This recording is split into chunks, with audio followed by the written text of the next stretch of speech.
पूना के सभी सम्मानित सज्जनों, मैं आपको आज रंग पंचमी की शुभकामनाएं देना चाहता हूं और आपका बहुत आभार व्यक्त करना चाहता हूं कि आपके अपने व्यस्ततम जीवन में से कुछ समय निकालकर आप इस व्याख्यान में यहाँ आए। मैं यहाँ के चार्टर्ड अकाउंटेंट्स का जो एसोसिएशन है उसका बहुत आभारी हूँ कि उन्होंने मेरा ये व्याख्यान आयोजित किया।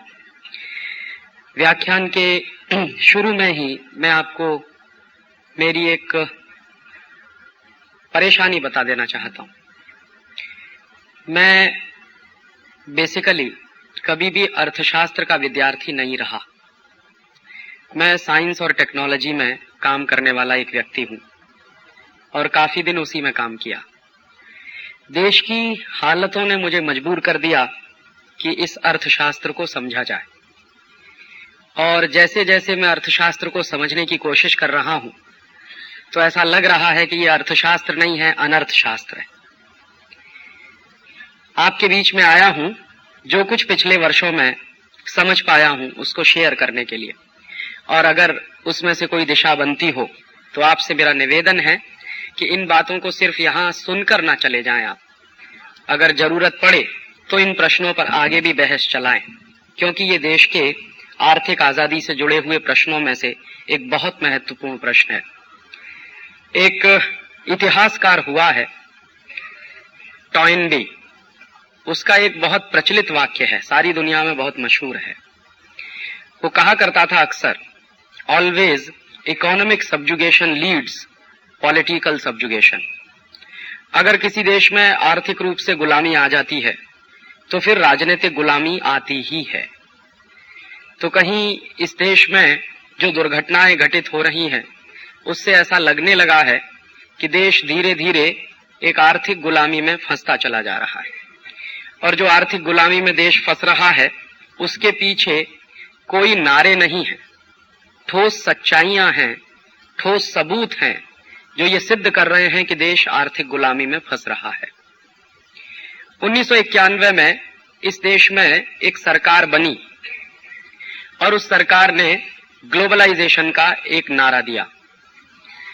ग्लोबलाइजेशन का जो नारा दिया गया वो सिर्फ भारत में नहीं था, भारत जैसे तमाम विकासशील देशों में भी वो नारा चला।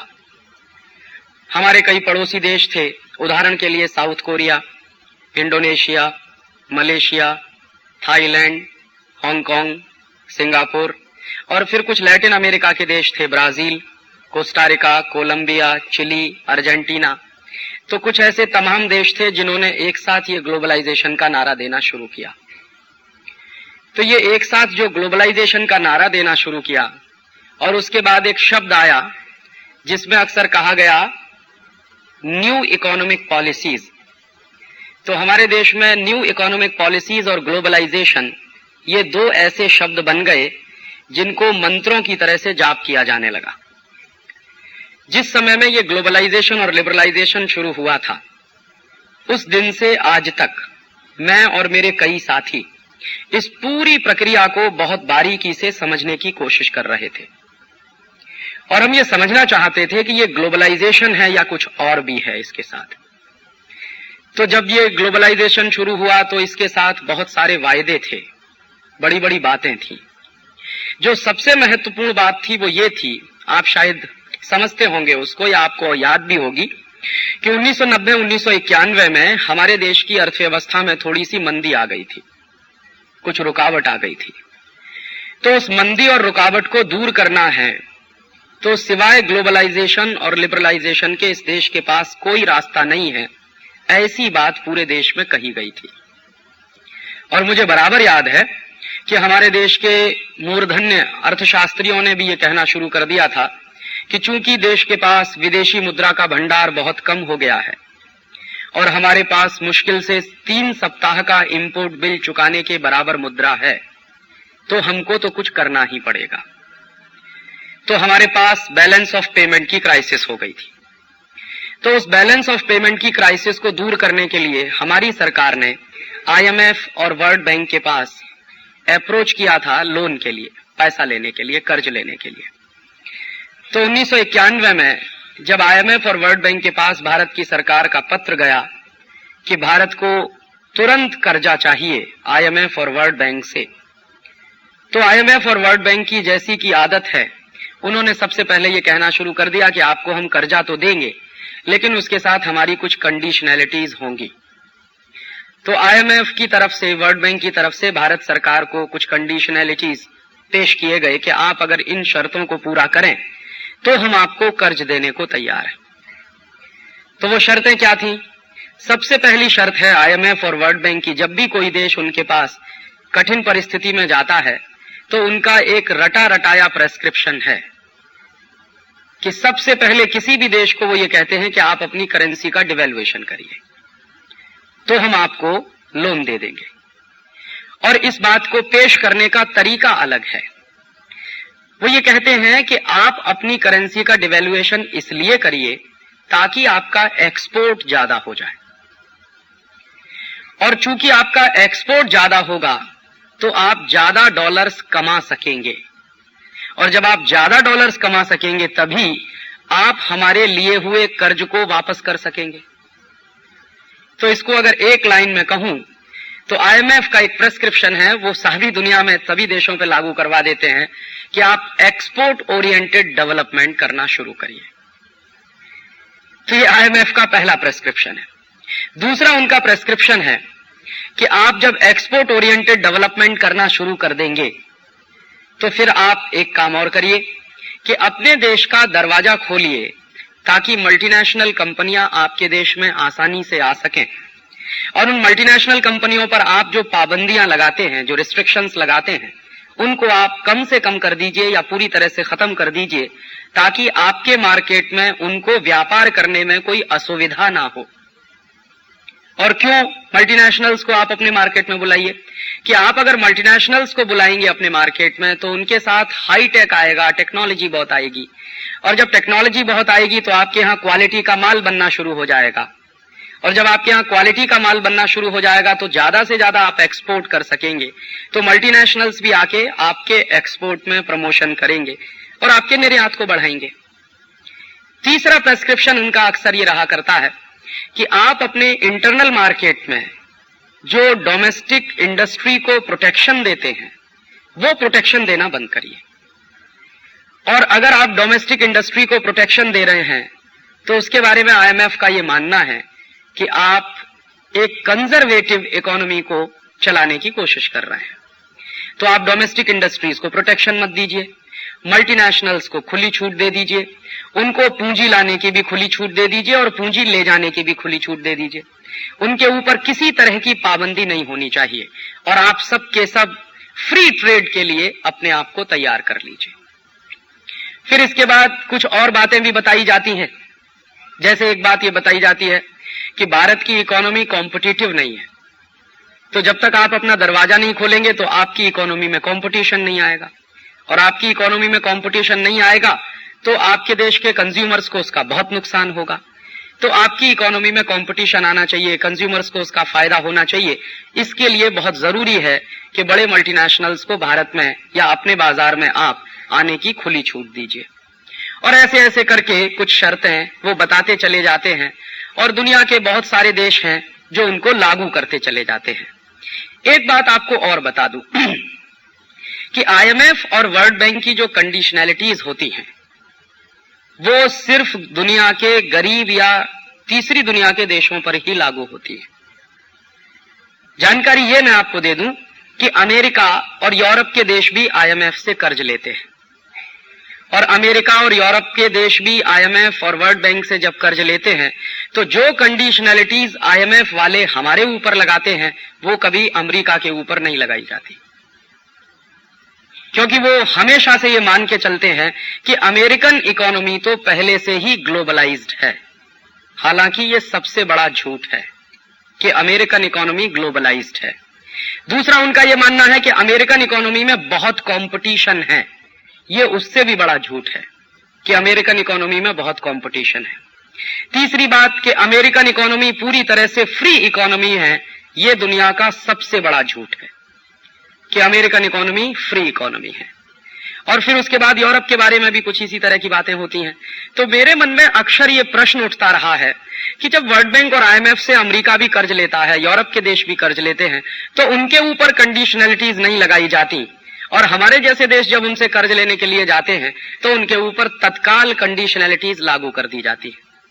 तो एक बार मन में आया कि ये वर्ल्ड बैंक और आईएमएफ की व्यवस्था जो चलती है इसके बारे में समझना चाहिए कि ऐसी कौन सी खास बात है कि वो यूरोप और अमेरिकन ब्लॉक पर कभी कोई कंडीशन नहीं लगाते, अमेरिकन और यूरोपियन ब्लॉक के लिए कभी भी वो शर्तें नहीं लगाते जो दूसरी दुनिया के, तीसरी दुनिया के देशों पर वो लगाते हैं। तो उसका इतिहास बिल्कुल स्पष्ट ये बताता है कि ये बना कैसे वर्ल्ड बैंक और IMF. Actually second world war में यूरोप और अमेरिकन इकोनॉमी तबाह हो गई थी।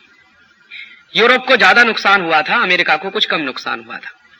तो यूरोप और अमेरिका की इकोनॉमी जब सेकेंड वर्ल्ड वॉर में पूरी तरह से तबाह हुई तो उस इकोनॉमी को फिर से खड़ा करने के लिए दो इंस्टीट्यूट का जन्म हुआ वर्ल्ड बैंक और आईएमएफ के नाम पे। ब्रेटन वुड नाम की एक जगह है अमेरिका में, एक गांव जैसा है, अभी थोड़ा बड़ा शहर हो गया है। वहां पर एक एग्रीमेंट हुआ था जिसमें 44 देशों के प्रधानमंत्री और राष्ट्रपति शामिल हुए थे। उन लोगों ने एक एग्रीमेंट किया था जिसका नाम है ब्रेटन वुड्स एग्रीमेंट। तो उस ब्रेटन वुड्स एग्रीमेंट के आधार पर आईएमएफ और वर्ल्ड बैंक का जन्म हुआ सेकेंड वर्ल्ड वॉर के बाद। तो जब से ये आईएमएफ और वर्ल्ड बैंक का जन्म हुआ है तब से वहां एक पॉलिसी चलती है। पॉलिसी ये चलती है कि आईएमएफ और वर्ल्ड बैंक में जो मेंबर कंट्रीज हैं वहां बिल्कुल डेमोक्रेसी नहीं है। वन मेंबर वन वोट कभी नहीं होता आईएमएफ में और ना वर्ल्ड बैंक में होता है। वहां अमेरिका के पास सबसे ज्यादा वोट्स हैं और अमेरिका का जो वोटिंग शेयर है आईएमएफ में और वर्ल्ड बैंक में भी वो करीब 20% है। माने अमेरिका अगर एक वोट डालता है तो उसकी जो कीमत है, अगर कुल वोट की कीमत 100 रुपया मानी जाए तो अमेरिका के वोट की कीमत 20 रुपए के बराबर होती है। बाकी 80 रुपए की कीमत में सारी दुनिया के देश हैं और उन देशों की संख्या लगभग 117 है। तो आईएमएफ और वर्ल्ड बैंक में कभी भी डेमोक्रेसी आया नहीं पाई है और आने वाली भी नहीं है, क्योंकि वो हमेशा से स्ट्रक्चर वैसा ही बनाकर रखना चाहते हैं।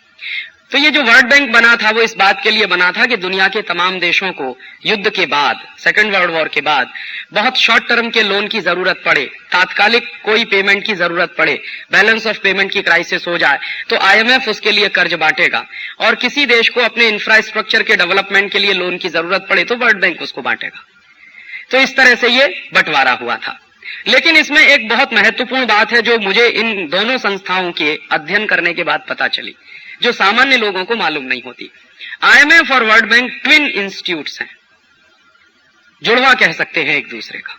और इसमें होता क्या है कि अगर कोई देश वर्ल्ड बैंक से कर्जा लेने के लिए जाए तो वर्ल्ड बैंक की तरफ से यह कहा जाता है कि आप आईएमएफ की कंडीशनैलिटीज को पूरा करिए। और इसी तरह से कोई देश अगर आईएमएफ के पास कर्ज लेने के लिए जाए तो वो कहते हैं कि आप वर्ल्ड बैंक की कंडीशनैलिटीज को पूरा करिए। माने क्रॉस कंडीशनैलिटीज का सिस्टम चलता है इन दोनों में। और उसमें होता क्या है, परोक्ष रूप से वो दोनों अपनी कंडीशनैलिटीज लागू करवा देते हैं इन गरीब देशों के ऊपर। और मैं कहना यह चाहता हूं कि वर्ल्ड बैंक और आईएमएफ की तरफ से दी गई कंडीशनैलिटीज या उनकी तरफ से दिए गए प्रेस्क्रिप्शन कभी रिफॉर्म्स नहीं हो सकते। यह रिफॉर्म शब्द का अपमान है। ये वर्ल्ड बैंक और आईएमएफ बने ही हैं अमेरिकन और यूरोपियन ब्लॉक की हेजेमनी को बनाए रखने के लिए। हमारे यहां क्या गलती हुई पिछले 7 वर्षों में? हमारे यहां प्रेस ने, खासकर अंग्रेजी प्रेस ने, आईएमएफ और वर्ल्ड बैंक के प्रेस्क्रिप्शन को रिफॉर्म्स के नाम पर प्रचारित करना शुरू कर दिया और आईएमएफ और वर्ल्ड बैंक की कंडीशनैलिटीज को ग्लोबलाइजेशन के रूप में प्रचारित करना शुरू कर दिया। ग्लोबलाइजेशन एक बहुत बड़ा व्यापक शब्द है और आईएमएफ और वर्ल्ड बैंक की कंडीशनैलिटीज एक बहुत छोटा शब्द है।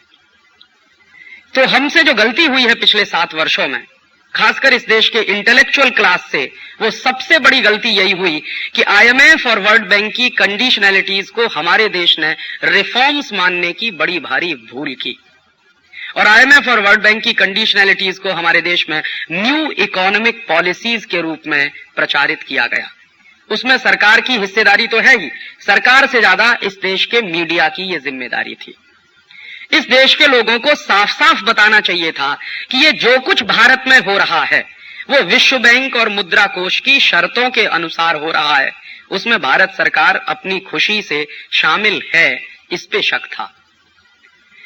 तो हमारे यहाँ 1991 में ये जो कुछ शुरू किया गया वो दुनिया के और भी कई देशों में शुरू किया गया, जैसा मैंने आपको उदाहरण दिया, साउथ कोरिया, इंडोनेशिया, मलेशिया वगैरह वगैरह।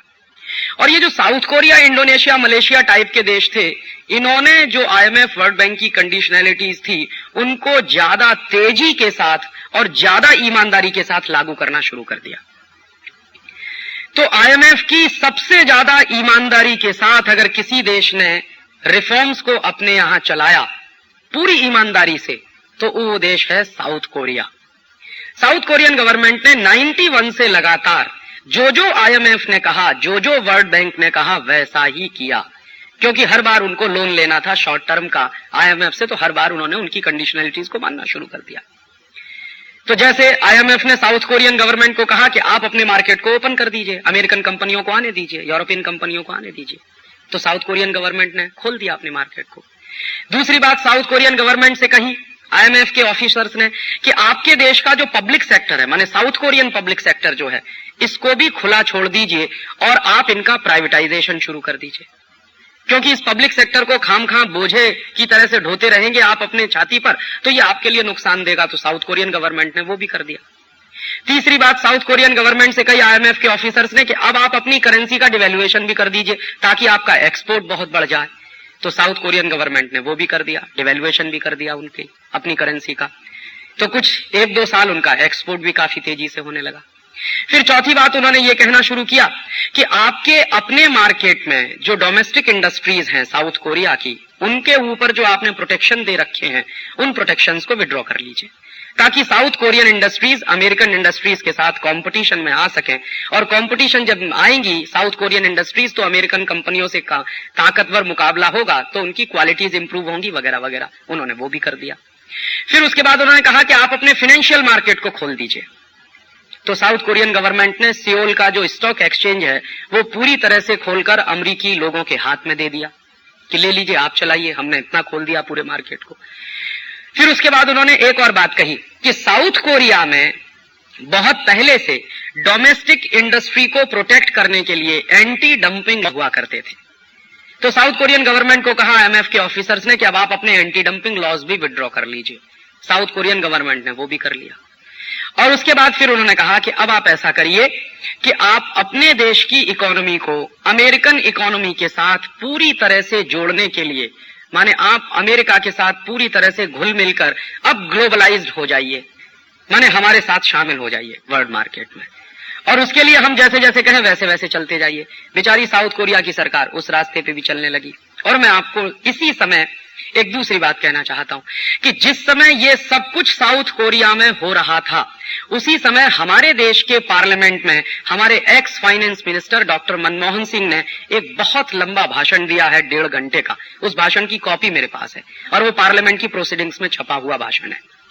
तो डॉक्टर मनमोहन सिंह पार्लियामेंट में कह रहे हैं, भारतीय संसद को संबोधित करते हुए कह रहे हैं कि हमको रिफॉर्म से डरने की कोई जरूरत नहीं है। हमारे देश में कुछ लोग हैं, वो नाम तो नहीं ले रहे हैं, शायद उनमें मेरे जैसे लोग भी शामिल होंगे, तो वो कह रहे हैं कि हमारे देश में कुछ लोग हैं जो ग्लोबलाइजेशन के बारे में गलत प्रचार कर रहे हैं पूरे देश में, और ग्लोबलाइजेशन से तो बहुत फायदा होने जा रहा है इस देश को, और ये ग्लोबलाइजेशन अगर 2-3 साल इस देश में चालू रहा और लागू रहा तो शायद इस देश में हम बहुत तरक्की कर लेंगे। जितनी तरक्की पिछले 40 साल में नहीं हो पाई, वो अगले हम 5 साल में करने जा रहे हैं।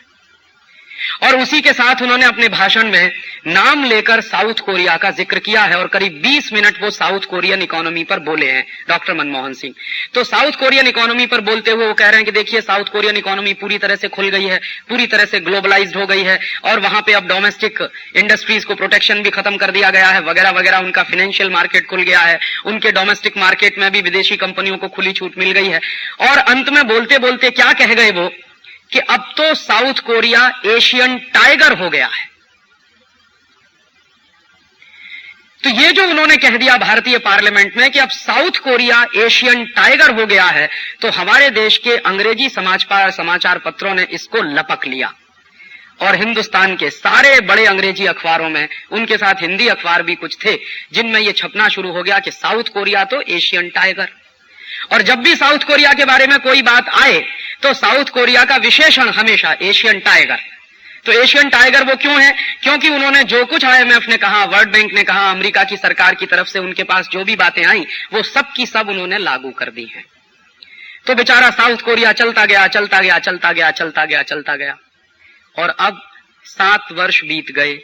साउथ कोरिया की सरकार को एक दिन लगा कि जो कुछ हमने 7 साल पहले चालू किया था उसके परिणाम तो दिखते नहीं कहीं भी, और उल्टी स्थिति जरूर दिखाई दे रही है साउथ कोरिया में। क्या उल्टी स्थिति दिखाई दे रही है? पिछले साल नवंबर के महीने में साउथ कोरियन पार्लियामेंट में वहां के फाइनेंस मिनिस्टर ने भाषण देते हुए कहा कि हमको ये उम्मीद थी कि 7 वर्षों में इस ग्लोबलाइजेशन के सारे नतीजे हमारे पास अब आ जाएंगे, लेकिन 7 वर्ष का इंतजार करने के बाद नतीजे आना तो दूर, हम किसी उल्टी दिशा में जा रहे हैं ऐसा महसूस होने लगा। ये नवंबर फर्स्ट वीक में भाषण दे रहे हैं फाइनेंस मिनिस्टर। फिर उसके बाद साउथ कोरियन प्रेसिडेंट का एक दिन भाषण हुआ किम इल सुंग का पार्लियामेंट में। तो प्रेसिडेंट ने कहना शुरू कर दिया है कि हमको अब ग्लोबलाइजेशन और लिबरलाइजेशन पर एक व्हाइट पेपर तैयार करना चाहिए और साउथ कोरियन पार्लियामेंट में उसको पेश करना चाहिए, ताकि पता चले कि पिछले 7 साल में नुकसान कितना हुआ है, फायदा कितना हुआ है। और अभी ये बात चल ही रही थी कि हम जो है व्हाइट पेपर तैयार करेंगे और पार्लियामेंट में पेश करेंगे, उसके तीसरे या चौथे दिन अखबारों में खबर आई कि सियोल का पूरा स्टॉक एक्सचेंज का मार्केट कोलैप्स हो गया। और जिन साउथ कोरियन कंपनियों के शेयर्स के दाम सामान्य रूप से कभी गिरे नहीं, वो जमीन पर औंधे मुंह पड़े हैं। अचानक से अखबारों में ये खबर आई, और उसी खबर के 1 सप्ताह के अंदर साउथ कोरियन प्रेसिडेंट किम इल सुंग का एक दूसरा स्टेटमेंट आ गया, जिसमें उन्होंने कह दिया कि हम तो पूरी तरह से बर्बाद हो गए हैं। और दोनों हाथ उठाकर उन्होंने सरेंडर कर दिया। वो गए कहां? उसी समय वर्ल्ड इकोनॉमिक फोरम की एक मीटिंग चल रही थी। तो वर्ल्ड इकोनॉमिक फोरम की मीटिंग में साउथ कोरिया का एक प्रतिवेदन भेजा गया प्राइम मिनिस्टर और प्रेसिडेंट की तरफ से। साउथ कोरिया के एक मिनिस्टर ने उसको पढ़ा, और वर्ल्ड इकोनॉमिक फोरम की मीटिंग में साउथ कोरियन प्रेसिडेंट और प्राइम मिनिस्टर की तरफ से जो पत्र पढ़ा गया, उसके जो शब्द थे वो क्या, कि हम पूरी तरह से डूब गए हैं। ये ग्लोबलाइजेशन और लिबरलाइजेशन ने हमको कहीं का नहीं छोड़ा, और अब हम दुनिया के लोगों से और दुनिया के तमाम वित्तीय संस्थाओं के अधिकारियों से अपील करना चाहते हैं कि वो हमारे ऊपर जितना कर्ज है उसको माफ कर दें, क्योंकि हम उस कर्ज को चुकाने की भी स्थिति में नहीं है। और मैं भूलता नहीं, उस प्रेसिडेंट का जो शब्द है वो ये है कि हम पूरी तरह से बैंकरप्ट हो गए हैं। और उसके बाद एक दूसरी चिट्ठी गई है उसकी, और उस दूसरी चिट्ठी में उसने आईएमएफ और वर्ल्ड बैंक के ऑफिसर से कहा कि हमने तो आपके कहे हुए दिशा निर्देशों का ही इस्तेमाल किया पूरी तरह से, और पूरी ईमानदारी के साथ हमने ग्लोबलाइजेशन को लागू किया अपने देश में, लेकिन नतीजा यह है कि हम बैंकरप्ट हो चुके हैं। अब हम आपका एक भी पैसे का कर्ज वापस नहीं चुका सकते। लिहाजा या तो आईएमएफ हमारे सारे के सारे कर्जे को माफ कर दे, या फिर हमको नया कर्ज दिया जाए ताकि हम पुराने कर्जे का ब्याज चुका सकें।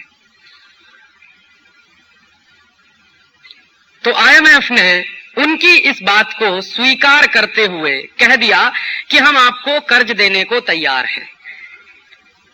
तो कितना कर्ज आपको चाहिए? तो साउथ कोरियन प्रेसिडेंट ने मांग की $60 बिलियन। तो आईएमएफ ने कहा कि बिल्कुल ठीक, हम आपको $60 बिलियन का लोन दे देंगे, बस एक छोटी सी हमारी आखिरी शर्त है कि आप साउथ कोरिया की सारी नेशनल असेट्स हमारे पास गिरवी रख दीजिए, मॉर्गेज रख दीजिए। अब साउथ कोरियन प्रेसिडेंट और वहां की सरकार की स्थिति यह है जैसी वो होती है ना सांप छछूंदर वाली, या मरता क्या ना करता। तो देख रहे हैं कि डूबने वाले हैं, मर गए तो क्या ना करें, तो उन्होंने उस पर भी साइन कर दिए। और आज स्थिति यह है कि साउथ कोरिया की जो नेशनल असेट्स हैं, जो उनकी नेशनल प्रॉपर्टी हैं, वो गिरवी रखी जा चुकी है। और साउथ कोरिया में इतना जबरदस्त कंपटीशन हुआ है पिछले 7 वर्षों में कि साउथ कोरिया के सारे पब्लिक सेक्टर के कारखाने अमेरिकी कंपनियों के कंट्रोल में चले गए। कंपटीशन के नाम पर वहां सिवाय मोनोपोली के कुछ हुआ नहीं है।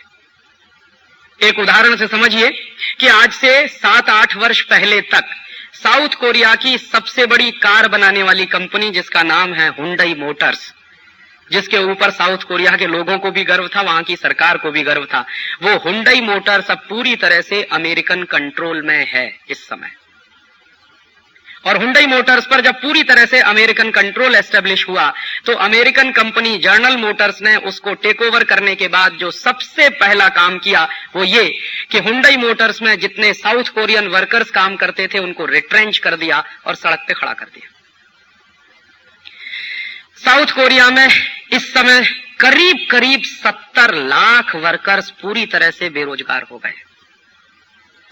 ये हुंडई मोटर्स तो उसका एक एग्जाम्पल है।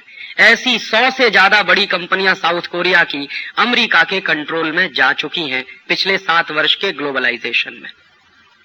उनका ट्रेड डेफिसिट इतना अधिक बढ़ गया है क्योंकि करेंसी का डिवेल्युएशन करने का जो उन्होंने काम शुरू किया था उसके दुष्परिणाम बड़े भयंकर निकले हैं। और अंत में नतीजा क्या निकला है? अंत में नतीजा ये निकला है कि प्रेसिडेंट ने कह दिया है कि ये ग्लोबलाइजेशन नहीं हुआ है, इकोनॉमिक रिकॉलोनाइजेशन हो गया है साउथ कोरिया का। मेरे मन में तकलीफ क्या है? मेरे मन में तकलीफ यह है कि जिस साउथ कोरिया के बारे में मेरे पार्लियामेंट में एशियन टाइगर कहा गया था, जिस साउथ कोरिया के बारे में पिछले 7 साल से पानी पी पी कर कसीदे पढ़े जा रहे थे, उस साउथ कोरिया के बारे में आज साउथ कोरिया जब कोलैप्स हो गया है तो ना तो डॉक्टर मनमोहन सिंह का कोई स्टेटमेंट आया है, ना पी चिदंबरम का कोई स्टेटमेंट आया। क्यों? इनको डर लग रहा है कि साउथ कोरिया जिस रास्ते पर चला था वहां चल के डूबा है। अब अगर हमने कुछ कहना शुरू किया तो इस देश के सामने हमारी भी पोल पट्टी खुल जाएगी, क्योंकि हमने भी रास्ता तो वही पकड़ा है जो साउथ कोरियन गवर्नमेंट ने पकड़ा था 1991 में। और मैं इंतजार कर रहा हूं। साउथ कोरिया जब कोलैप्स हुआ उसके बाद लगातार 15 दिन मैंने हर अखबार पढ़ा, देखें हिंदुस्तान के फाइनेंस मिनिस्टर क्या कहते हैं, देखें हिंदुस्तान के एक्स फाइनेंस मिनिस्टर क्या कहते हैं, देखें हिंदुस्तान के वो तमाम अर्थशास्त्री क्या कहते हैं जिन्होंने हिंदुस्तान में ढोल पीट पीट कर ग्लोबलाइजेशन का समर्थन किया था, और देखें हिंदुस्तान के वो बड़े इंस्टीट्यूट क्या कहते हैं जो इस देश में उद्योगपतियों की सुरक्षा का दावा करने वाले इंस्टीट्यूट हैं, वो क्या कहते हैं साउथ कोरिया के बारे में। आज तक किसी ने मुंह नहीं खोला है। एसओ कैम्प में मैं गया, मैंने पूछा कि क्यों नहीं बोलते इस पर। कहने लगे राजीव भाई किस मुंह से बोलें। फिक्की के लोगों को कहा कि आप क्यों नहीं बोलते इस पर, तो कहने लगे किस मुंह से बोलें, हम ही तो थे जो ढोल पीट पीट के कह रहे थे कि ग्लोबलाइजेशन हिंदुस्तान में स्वर्ग ले आएगा। अब हम कैसे कहें इस बात को। और अब साउथ कोरियन फाइनेंस मिनिस्टर के स्टेटमेंट को मैं कोट करना चाहता हूं। उनका यह कहना है कि पिछले 7 साल में जो बर्बादी हो गई है हमारी अर्थव्यवस्था की, इस बर्बादी को अगर हम ठीक करें और अपने देश को फिर से खड़ा करने की कोशिश करें तो हमको कम से कम 20 साल लग जाएंगे।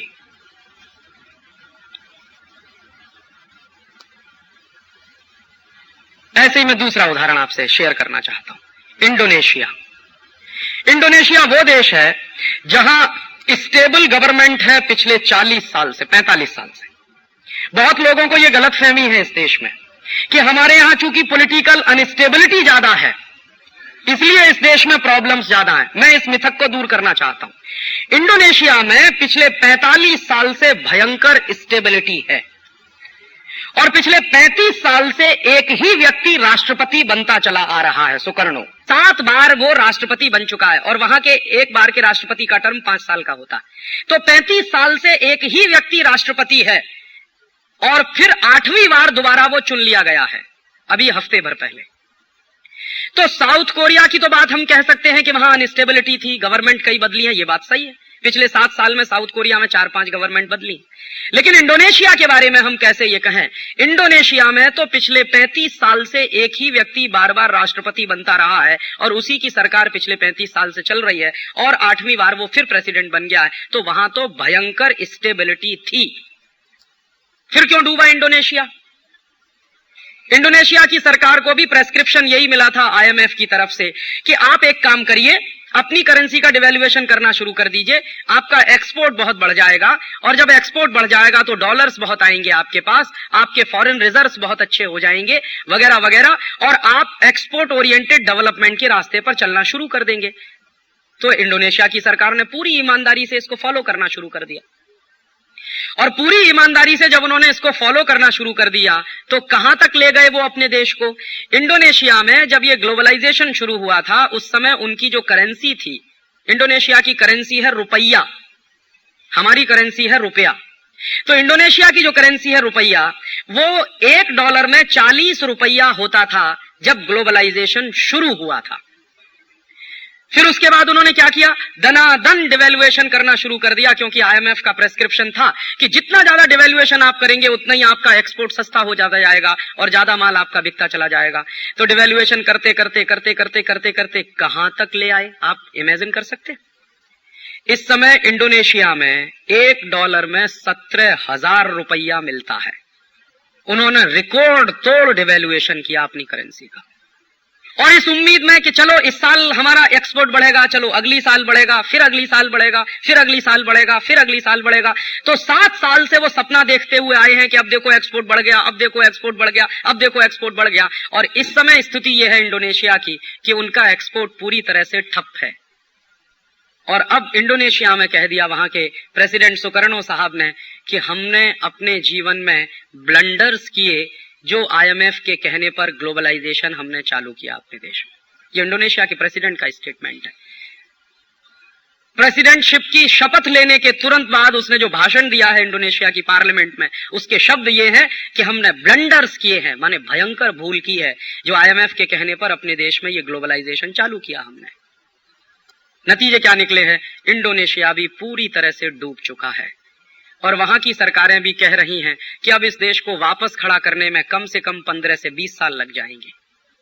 इंडोनेशिया की खबरें भारत में करीब करीब रुकी हुई हैं, क्योंकि हमारे देश के अखबारों में अभी इतनी चेतना का स्तर नहीं उठ पाया है कि जिन देशों में ये दुर्घटनाएं हो रही हैं उनका कवरेज ठीक से करें।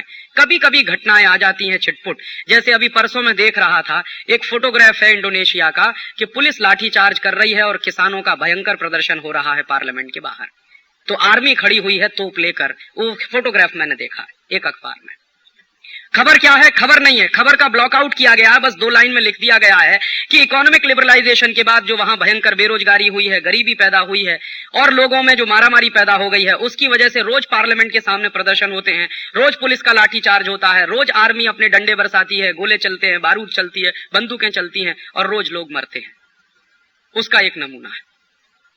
और एक और देश है थाईलैंड, उसकी तो गजब ही कहानी है ग्लोबलाइजेशन।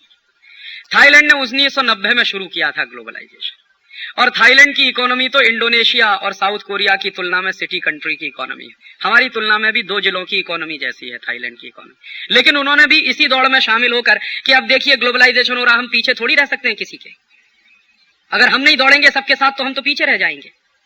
तो इसी डर में इंडोनेशिया की सरकार के साथ साथ थाईलैंड की सरकार ने भी कदम से कदम मिला के चलना चालू कर दिया।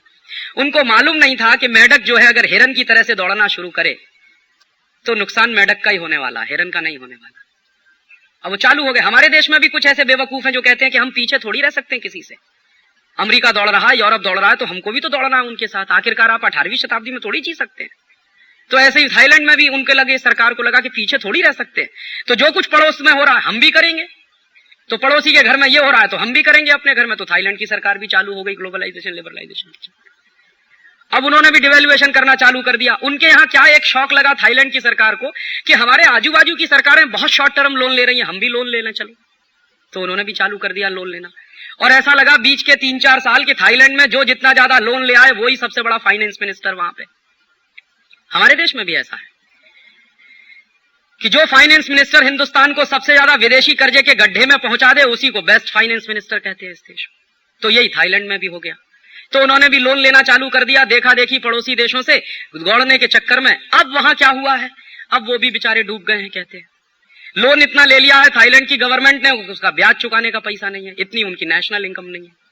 अब नेशनल इनकम नहीं है, विदेशी कर्जे का ब्याज नहीं चुका सकते, तो वहां के प्राइम मिनिस्टर ने तो एक अद्भुत काम किया है जिसको मैं दुनिया में एकदम एक्सट्रीम मानता हूं। क्या किया उस प्राइम मिनिस्टर ने? एक दिन उसने पार्लियामेंट में घोषणा की कि चूंकि हमने ग्लोबलाइजेशन लिबरलाइजेशन कर दिया तो उसमें तो अब देश तो डूब ही गया है, विदेशी कर्जा बहुत चढ़ गया है, इसका ब्याज भी चुकाना है हमको, और अब हमारे पास कुछ ऐसा है नहीं जिसको बेचकर हम हमारे विदेशी कर्जे का ब्याज चुका सकें। तो अब हम नई पॉलिसी ला रहे हैं, ये प्राइम मिनिस्टर कह रहा है उनके पार्लियामेंट में, कि हम नई पॉलिसी ला रहे हैं कि थाईलैंड में प्रोस्टिट्यूशन को लीगल बिजनेस बना दिया जाए। तो प्राइम मिनिस्टर कह क्या रहा है, सुनिए उसके शब्दों को, कि हमारे पास कुछ भी ऐसा नहीं है जिसको बेचकर हम हमारे विदेशी कर्जे के ब्याज को चुका सकें, तो अब हम हमारी माताओं और बहनों के शरीरों को बेचेंगे, उससे कुछ डॉलर्स आएंगे, उससे विदेशी कर्जे का ब्याज चुकाएंगे। बहुत खुशी की बात है। और अंत में उसने एक बुद्धिशाली बात कही, बुद्धिमता का स्टेटमेंट उसका है। उसने कहा कि मैं भारत सरकार को चेतावनी देना चाहता हूं। ये थाईलैंड का प्राइम मिनिस्टर कह रहा कि मैं भारत सरकार को चेतावनी देना चाहता हूं कि वो इस ग्लोबलाइजेशन के रास्ते पर जितनी जल्दी हो चलना बंद कर दे, नहीं तो भारत का जो नुकसान होगा उसकी कल्पना हम नहीं कर सकते। हमारा देश तो भारत की तुलना में सिटी कंट्री है, और सही बात है, हमारे देश के 2 जिलों के बराबर है थाईलैंड। तो वो कह रहा हमारा देश तो भारत की तुलना में एक सिटी कंट्री है, हम डूबे हैं तो इतना भयंकर नुकसान हुआ है, अगर भारत डूबेगा तो कल्पना नहीं कर सकते क्या होगा। ये थाईलैंड की हालत है। और इन सब देशों की हालातों को समझकर एक और उदाहरण ले लें। कभी कभी किसी को गलतफहमी हो सकती है कि राजीव भाई आपने ये जितने उदाहरण दिए सब एशियन कंट्रीज के उदाहरण हैं, तो थोड़ा एशिया से दूर चलिए, लैटिन अमेरिका में चलते हैं, वहां देखें क्या हो रहा है। तो लैटिन अमेरिका में ग्लोबलाइजेशन और लिबरलाइजेशन करने वाला सबसे बड़ा देश कोई था तो उसका नाम था ब्राजील। ब्राजील ने 1988 से ये चक्कर चालू कर दिया अपने देश में, और 1988 से चला जो ग्लोबलाइजेशन लिबरलाइजेशन ब्राजील में, तो उसके नतीजे क्या निकले, 1995 में आके पूरा का पूरा ब्राजील की इकोनॉमी कोलैप्स हो गई। इंडोनेशिया कोलैप्स हुआ, मलेशिया कोलैप्स हुआ, साउथ कोरिया कोलैप्स हुआ। लास्ट ईयर ब्राजील उसके करीब 2 साल पहले कोलैप्स हो चुका 95 में। और पूरी की पूरी ब्राजीलियन इकोनॉमी जब डूब गई तब वहां एक नए तरह की रेनेसांस की बात हुई। और क्या हुआ, एक बिल्कुल यंग एज का 37 साल का एक नौजवान निकला वहां से ब्राजील में, और उसने एक नारा दिया, be Brazilian and buy Brazilian, माने स्वदेशी उनके लिए। और चला ब्राजील में 2-2.5 साल स्वदेशी का आंदोलन। उस आंदोलन की गर्मी पर वो नौजवान प्रेसिडेंट बनकर पहुंचा, ब्राजील के पार्लियामेंट में पहुंच गया, और उस नौजवान ने पूरे देश की इकोनॉमी को बिल्कुल यू टर्न दे दिया है। और ब्राजील की इकोनॉमी को उस नौजवान ने, जिसको पॉलिटिक्स का अनुभव नहीं है बिल्कुल, लेकिन अपने देश से प्यार है उस आदमी को, उसकी देशभक्ति पर कभी संदेह नहीं हो सकता, उसने कहा कि यह दुनिया में कौन कहता है कि IMF और वर्ल्ड बैंक की पॉलिसीज पर चलकर ही विकास होता है, और यह दुनिया में कौन कहता है कि अमेरिका जिस रास्ते से चलकर विकसित हुआ है उसी रास्ते पर चलकर हम विकसित होंगे। यह कौन कहता है कि यूरोप में जो अर्थशास्त्र की परिभाषाएं हैं वही अर्थशास्त्र की परिभाषाएं सारी दुनिया पे लागू होंगी एक साथ। यूरोप की जो परिस्थितियां हैं, अमेरिका की जो परिस्थितियां हैं, वो थर्ड वर्ल्ड कंट्रीज से बिल्कुल फर्क है। तो उसकी जो इंटेलिजेंसी है उसको मैं प्रणाम करता हूं, उस आदमी की इंटेलिजेंसी की मैं दाद देता हूं। उसने ये कहा, मालूम है तो मुझे मेरे देश की परिस्थितियों के अनुसार अपनी पॉलिसीज बनानी पड़ेंगी, और उसने बिल्कुल यू टर्न दिया। और IMF वर्ल्ड बैंक वालों को उसने एक दिन ललकार के कहा, इस बात को हमारे देश में दबाया गया है, इस देश के अर्थशास्त्री भी इस पर बोलते नहीं है। हमारे यहाँ कई लोग कहते हैं कि ये कैसे संभव है, लेकिन उसने कह दिया और करके दिखाया। उसने क्या किया कि IMF और वर्ल्ड बैंक से जितना कर्ज लिया था ब्राजील में पुरानी सरकारों ने, उसका उसने हिसाब लगाया, और हिसाब जब उसने लगाया तो उसको पता चला कि जितना कर्जा उसकी पुरानी सरकारों ने लिया है उसका 3 गुना तो उसने चुका दिया है। तो उसने ताल ठोक के सबसे पहली बार वर्ल्ड इकोनॉमिक फोरम में कहा कि मैं 1 पैसा वापस करने वाला नहीं वर्ल्ड बैंक और IMF का, किसी को कुछ करना है तो कर ले। बहुत टीका हुई सारी दुनिया में, और बहुत बड़े अर्थशास्त्री हैं जो प्रो अमेरिकन और प्रो यूरोपियन लॉबी के अर्थशास्त्री हैं, जिनके स्कूल ऑफ थॉट्स में वही बातें चलती हैं जो हार्वर्ड स्कूल में चलती हैं, लंदन स्कूल ऑफ इकोनॉमिक्स में चला करती हैं। उन्होंने आलोचना करना शुरू किया कि अरे ये कैसे हो सकता है, आपने जो कर्ज लिया है आपकी वो लाइबिलिटीज है, आप उसको चुकाएंगे नहीं तो आप तो बहुत गलत काम कर रहे हैं, गलत परंपरा डाल रहे हैं। उसने दो टूक बात कहना शुरू किया कि मैंने जितना कर्ज लिया है उससे 3 गुना ज्यादा मैंने चुका दिया है, इसलिए मेरा कर्ज तुम्हारे ऊपर है, वो वापस करो पहले मुझको। और घोषित रूप से उसने कह दिया कि अमेरिका में अगर दम है तो ब्राजील पर आक्रमण करके देख ले, क्योंकि ब्राजील अमेरिका के बिल्कुल नजदीक है। और दूसरा काम उसने क्या किया, एक एक करके अमेरिकन कंपनियों को बिना मुआवजा दिए, बिना कंपेंसेशन दिए मार मार के भगाना शुरू किया अपने मार्केट से। पेप्सी कोला भागा वहां से, कोका कोला भागा वहां से, कॉपर कोनेकॉट कॉर्पोरेशन भागा वहां से, गुडियर भागा वहां से, जनरल मोटर्स भागा वहां से, जनरल इलेक्ट्रिक भागा वहां से। और उसने घोषणा कर रखी थी, एक युद्ध छेड़ रखा था कि अगर आप गए नहीं तो मैं आपकी संपत्ति जब्त करूंगा। 1 पॉइंट प्रोग्राम उसने चलाया और उसने कहा कि मुझे मेरे देश की अर्थव्यवस्था की बातें अब समझ में आती हैं, मुझे क्या करना है ये मुझे तय करना है। उसकी सुविधा यह थी कि उसके पास मेजोरिटी बहुत अच्छी थी पार्लियामेंट में, तो उसके पास मुश्किल नहीं थी किसी का वो विरोध खड़ा होगा। तो उसने एक एक करके वो सारी चीजें अपने देश में लागू की। और सबसे अंतिम चीज जो मैं आपको उसकी बताना चाहता हूं, आप आश्चर्य करेंगे, उसने कहा कि दुनिया में कौन तय करता है कि डॉलर रिवैल्यू होगा और मेरा करेंसी डिवैल्यू होगा? ये कौन तय करता है? मैं तय करूंगा कि मेरी करेंसी का रेट डॉलर के साथ क्या होगा। हाँ, ये उसने कहा। और उसने कहा कि मैं तय करूंगा कि मेरी करेंसी का रेट क्या होगा, ये अमेरिका थोड़ी तय करेगा कि मेरी करेंसी का रेट अमेरिकन करेंसी की तुलना में क्या होगा। तो उसने पूरी हिम्मत के साथ अपनी करेंसी का रिवैल्यूएशन करना शुरू किया। और आज आपको मैं जानकारी दे दूं कि ब्राजील की करेंसी है cruzeiro. $1 is equal to 1 cruzeiro है इस समय अंतरराष्ट्रीय बाजार में। और उसने कैलकुलेशंस भी किए। उसने कहा कि जो ट्रेड डेफिसिट अमेरिका का है और जो ट्रेड डेफिसिट मेरा है, इस पर से कैलकुलेशन मैं कर रहा हूं। और कोई उसके कैलकुलेशंस को चैलेंज नहीं कर पाया।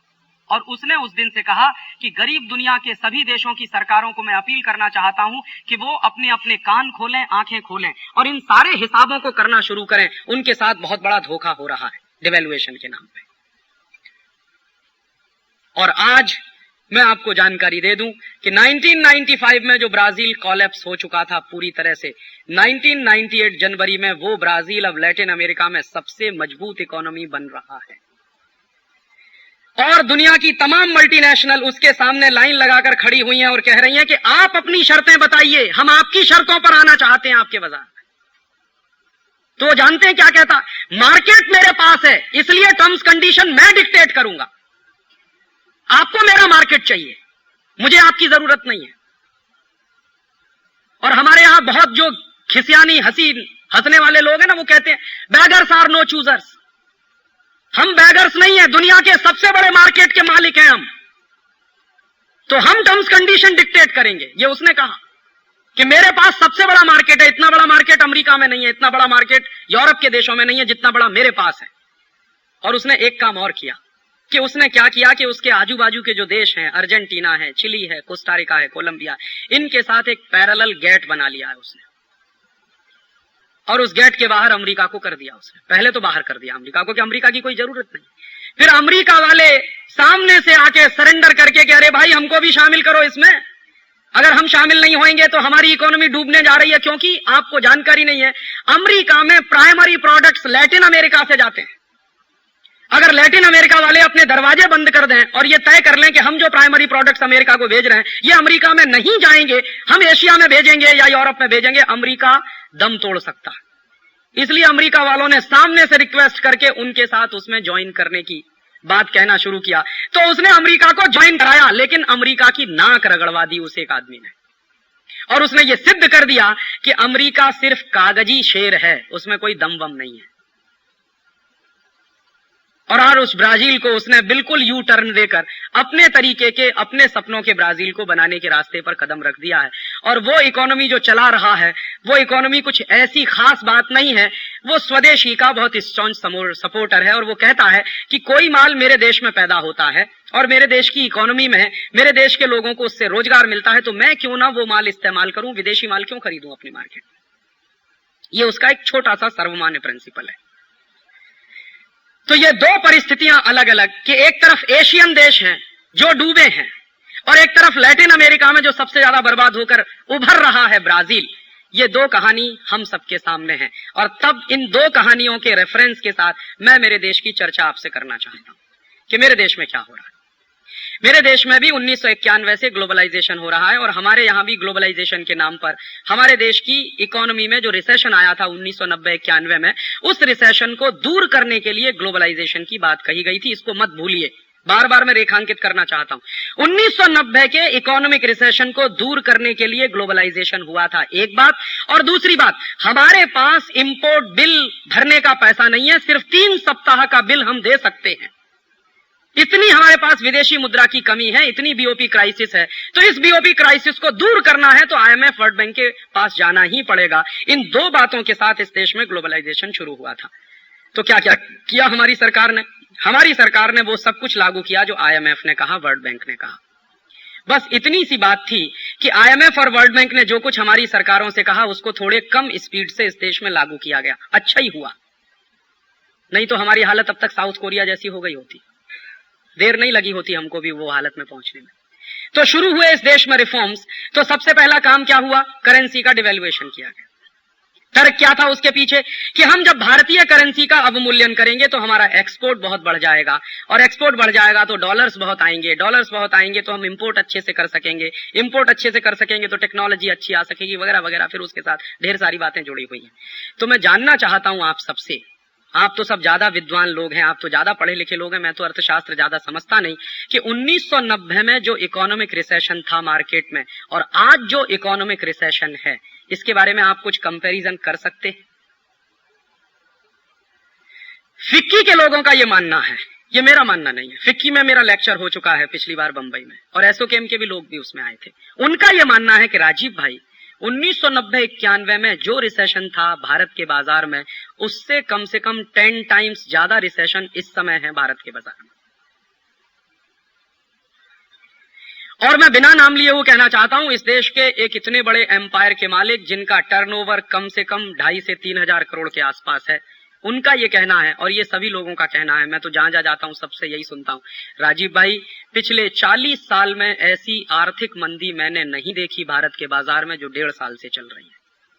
तो पिछले 40 साल में ऐसी मंदी अगर नहीं आई भारत के बाजार में जो पिछले 1.5 साल से चल रही है, तो प्रश्न उठता है कि हमारे यहां तो ग्लोबलाइजेशन मंदी दूर करने के लिए शुरू हुआ था। तो जब ग्लोबलाइजेशन इस देश की मंदी दूर करने के लिए हुआ था शुरू, तो मंदी ही इस देश में अगर ज्यादा बढ़ रही है तो कहीं ऐसा तो नहीं है कि गलत रास्ते पर आप चल रहे हैं? अगर आप डॉक्टर के पास जा रहे हैं और डॉक्टर साहब आपको दवा दे रहे हैं, दवा लगातार खाने के बाद भी आपका टेम्परेचर बढ़ता चला जा रहा है, तो क्या बुद्धिमानी आप करना पसंद करेंगे? उसी डॉक्टर पर भरोसा करेंगे जो टेम्परेचर इतना बढ़ा चुका है कि आपकी मृत्यु हो जाए, या कोई नया डॉक्टर पसंद करेंगे? बुद्धिमत्ता क्या कहती है? अगर आप इडियट होंगे तो वो जो डॉक्टर पिछले कुछ वर्षों से आपके ऊपर एक्सपेरिमेंट कर रहा है, उसी को एक्सपेरिमेंट करते देने देंगे, और हो सकता है उसमें आपका घर भी चला जाए, आपका स्वास्थ्य भी चला जाए, और आप भी चले जाएं। और अगर आप इंटेलिजेंट होंगे तो तुरंत अपना डॉक्टर बदलेंगे। क्यों? क्योंकि आपको डॉक्टर की बुद्धि पर कहीं ना कहीं एक क्वेश्चन मार्क लगना शुरू हो जाएगा कि कहीं ऐसा तो नहीं कि डॉक्टर का डायग्नोसिस गलत हो। मान लीजिए बीमारी आपको कुछ और है और डॉक्टर दवा कुछ और दे रहा है, तो उसका साइड इफेक्ट है कि टेम्परेचर बढ़ता चला जा रहा है, तो आपको तुरंत लगेगा कि शायद डॉक्टर का डायग्नोसिस गलत हो। या यह भी लग सकता है कि डॉक्टर का डायग्नोसिस गलत नहीं हो, लेकिन डॉक्टर ने जो दवाएं प्रेस्क्राइब की हैं वो गलत हो। तो आप एक नहीं 10 डॉक्टर्स बदलना पसंद करेंगे, क्योंकि अपने जीवन के साथ रिस्क कोई नहीं लेना चाहता। तो देश की जिंदगी के साथ रिस्क कैसे लिया जा सकता है? मैं तो सिर्फ एक छोटा सा प्रश्न करता हूं इस देश के उन तमाम अर्थशास्त्रियों से जिनको अब जवाब देने के लिए जगह नहीं है इस देश में, जिन्होंने कभी ग्लोबलाइजेशन का समर्थन किया था। मैं उनसे सिर्फ इतना सा पूछता हूं कि 1990 में जो मंदी थी, वो मंदी दूर करने के लिए अगर आपने लिबरलाइजेशन, ग्लोबलाइजेशन किया था, तो मंदी दूर क्यों नहीं हुई? उल्टे मंदी और बढ़ क्यों गई? और दूसरा कि हमारे देश का जो विदेशी मुद्रा का अकाउंट था, जो खाता था, उसमें जो विदेशी मुद्रा थी हमारे पास कितनी थी? कितनी विदेशी मुद्रा थी? तो भारत सरकार के आंकड़े बताते हैं कि 1991-92 में हमारे पास जो विदेशी मुद्रा का अकाउंट है उसमें $7 to 8 बिलियन था बस। तो उस विदेशी मुद्रा के खाते को भरने के लिए हमने हमारे देश में ग्लोबलाइजेशन चालू किया था। तो मैं पूछना चाहता हूं कि पिछले 7 साल में हमारे विदेशी मुद्रा का खाता कितना भर गया? कितना भरा है खाता? तो अभी भारत सरकार के फिगर्स हैं, वो ये कहते हैं कि कम से कम इस समय हमारे देश के विदेशी मुद्रा खाते में $30 बिलियन जमा है। तो वो ये कह देते हैं कि $7 बिलियन था, अब हमने $30 बिलियन कर दिया, इसका माने $23 बिलियन ज्यादा आ गया। लेकिन प्रश्न ये है कि ये जो $23 बिलियन ज्यादा आया, ये आया कहां से? तो मुझको बहुत संतोष होता कि ये आया है, भारत का माल बेचा है विदेशी बाजारों में, उससे कमाई हुई है। बहुत अच्छी बात है, आपने $23 बिलियन की कमाई की है। लेकिन फिर मैंने जब एक बार पार्लियामेंट में सवाल पूछवाया, पिछला पार्लियामेंट जो डिसॉल्व हुआ, तो भारत सरकार का जवाब आया कि इसमें से अधिकांश आया है विदेशी कर्जे के रूप में। तो किस बात की पीठ ठोकें भाई आपकी? विदेशी कर्ज ले लिया है तो ये चुकाना भी पड़ेगा, ये आपकी कोई आमदनी तो है नहीं। और दूसरा भारत सरकार का ये कहना है कि इसमें दो चीजों से ज्यादा प्रमुखता से पैसा आया है। एक तो ज्यादा आया है विदेशी कर्जे के रूप में, और दूसरा है FCNR डिपॉजिट। माने हमारे देश में फाइनेंशियल मार्केट जो खोला गया और विदेशों की जो वित्तीय पूंजी आना शुरू हुई, जो फाइनेंशियल कैपिटल आना शुरू हुई, उस फाइनेंशियल कैपिटल के माध्यम से कुछ पैसा आया है। तो ज्यादा पैसा विदेशी कर्जे के रूप में है और बचा हुआ पैसा फाइनेंशियल कैपिटल के रूप में। तो मैं आपको जानकारी दे दूं कि ये फाइनेंशियल कैपिटल किसी की सगी नहीं होती। ये आज आपके मार्केट में है, कल आपके मार्केट से सिंगापुर चली जाएगी, परसों हांगकांग चली जाएगी, फिर थाईलैंड चली जाएगी, फिर टोक्यो भी चली जाएगी। ये किसी की सगी नहीं होती। फाइनेंशियल कैपिटल के बारे में बिल्कुल भरोसा नहीं किया जा सकता। और किसी भी देश के बाजार में अगर ज्यादा फाइनेंशियल कैपिटल आ गया तो इसका मतलब यह भी नहीं है कि उस देश में उत्पादकता बढ़ गई है। फाइनेंशियल कैपिटल माने सट्टा बाजारी में पूंजी ज्यादा आ गई आपके मार्केट। और अगर सट्टा बाजार में, शेयर बाजार में कुछ ज्यादा पूंजी आ गई है बाजार में, तो उससे ना तो उत्पादन बढ़ने के संकेत मिलते हैं, ना तो उससे रोजगार बढ़ने के संकेत मिलते हैं, ना उससे देश का GDP बढ़ने का संकेत मिलता है, ना उससे देश का एक्सपोर्ट बढ़ने का संकेत मिलता है। वो तो जुए का लक्ष्मी है, जुए की पूंजी है। वो आज आपके पास है, कल किसी और के पास चली जाएगी। फाइनेंशियल कैपिटल तो अपना मार्केट ढूंढती रहती है, और जो आई वो जाना शुरू भी हो गई है। जिस दिन से फाइनेंशियल कैपिटल हिंदुस्तान में से जाना शुरू हुई है, उसी दिन से हिंदुस्तान का शेयर बाजार जमीन पर धराशायी है। एक एक महीने में कितनी फाइनेंशियल कैपिटल भारत से जा रही है? नवंबर के महीने में बॉम्बे स्टॉक एक्सचेंज के आंकड़े बताते हैं, नवंबर 1997 में 500 करोड़ की फाइनेंशियल कैपिटल यहां से गई है एक ही महीने में। कैपिटल दो तरह की होती है, एक तो जिसको मैं असली कैपिटल मानता हूं और एक उसको नकली कैपिटल। ये फाइनेंशियल कैपिटल वो नकली कैपिटल है, जिससे देश का न तो उत्पादन बढ़ता है, न देश में रोजगार बढ़ता है, न देश का GDP बढ़ता है, कुछ भी फायदा नहीं होता। और असली कैपिटल होता है तो शायद उससे देश का कुछ फायदा होता है। तो असली कैपिटल का हुआ क्या? मैं अपनी बात नहीं कह रहा, 3 दिन पहले का नवभारत टाइम्स आप उठा के देख लीजिए, आज से ठीक 3 दिन पहले का। तो उसमें भारत सरकार के उद्योग मंत्रालय की तरफ से एक विज्ञप्ति छपी है। क्या विज्ञप्ति छपी है? उसमें उद्योग मंत्रालय कह रहा है कि पिछले 7 साल में हमने जितने एग्रीमेंट साइन किए विदेशी पूंजी भारत में लाने के, उसमें से सिर्फ 1/4 विदेशी पूंजी आई है। माने जितने प्रपोजल सैंक्शन हुए हैं पिछले 7 वर्षों में फॉरेन इन्वेस्टमेंट के, उन प्रपोजल्स में 25% प्रपोजल्स एक्चुअल इन्वेस्टमेंट में कन्वर्ट हो पाए हैं। पूंजी आई कहां है फिर मार्केट? आपने तो ढोल पीटा था कि पूंजी लेके आएंगे इस देश में, पूंजी क्यों नहीं आई आपके पास? और सच्चाई यह है कि जब इस देश में ढोल पीटा जा रहा था कि विदेशी पूंजी आएगी, विदेशी पूंजी आएगी, विदेशी पूंजी आएगी, और यह तर्क दिया जाता था, हमारे देश में कुछ अर्थशास्त्री यह तर्क भी देते हैं कि बाहर से इन्वेस्टमेंट के रूप में पूंजी आए वो ज्यादा अच्छा है बनिस्बत कर्जे में ली गई पूंजी के। तो उसका तर्क कहां जाता है? तर्क वहां तक जाता है कि हमने अगर कर्जे के रूप में पूंजी ले ली है बाहर से, तो उस पर जो इंटरेस्ट पेमेंट देना पड़ता है वो ज्यादा होता है बनिस्बत बाहर से आई हुई पूंजी पर लाभांश देने के। माने विदेशों से पूंजी आए, उस पर अगर डिविडेंड देना पड़े तो वो कम है बनिस्बत उसके कि बाहर से पूंजी आए और उस पर इंटरेस्ट पेमेंट देना पड़े। तो हिसाब लगा लीजिए, विदेशी पूंजी आई जिस पर लाभांश देना है वो सिर्फ 24%। तो क्या हुआ? इसका माने बाकी 75% कहां से आई? तो बाकी 75% आई है कर्जे के रूप में। ये सरकार खुद कह रही है, मैं नहीं कह रहा। 3 दिन पहले का नवभारत टाइम्स ये खबर दे रहा है। तो इसका माने ग्लोबलाइजेशन हैज फेल्ड 100%। क्योंकि जिन 2 बड़े उद्देश्यों के लिए आपने ग्लोबलाइजेशन किया वो दोनों उद्देश्य पूरे नहीं हुए आपके। तो हो क्या गया है? इसके उल्टा बहुत कुछ हो गया है इस देश में, जिसका विश्लेषण करना बहुत जरूरी है।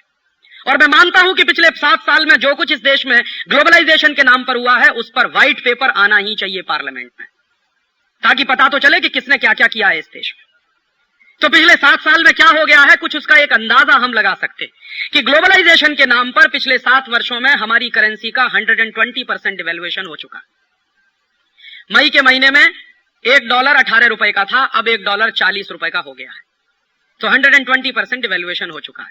इसका नतीजा क्या निकला कि आपका जो निर्यात है दुनिया के बाजारों में, जो एक्सपोर्ट है, वो एक्सपोर्ट खड्डे में जा रहा है आधे से ज्यादा।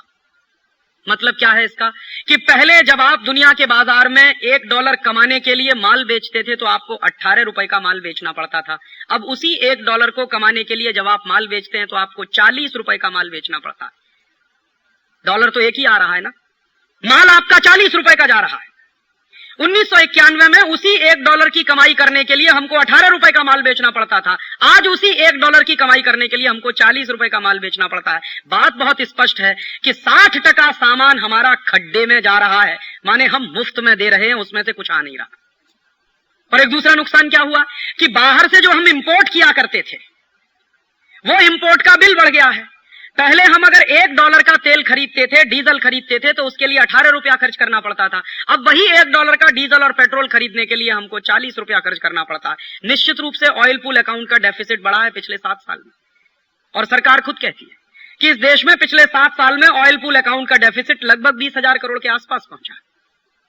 तो नुकसान सबसे बड़ा आपका क्या हुआ कि एक्सपोर्ट तो आपका बढ़ा नहीं, शायद वॉल्यूम ऑफ एक्सपोर्ट बढ़ गया। इस तकनीकी बात को समझिए, पार्लियामेंट में कितना बड़ा झूठ बोला गया इन 2 व्यक्तियों के द्वारा, मनमोहन सिंह और चिदंबरम के द्वारा।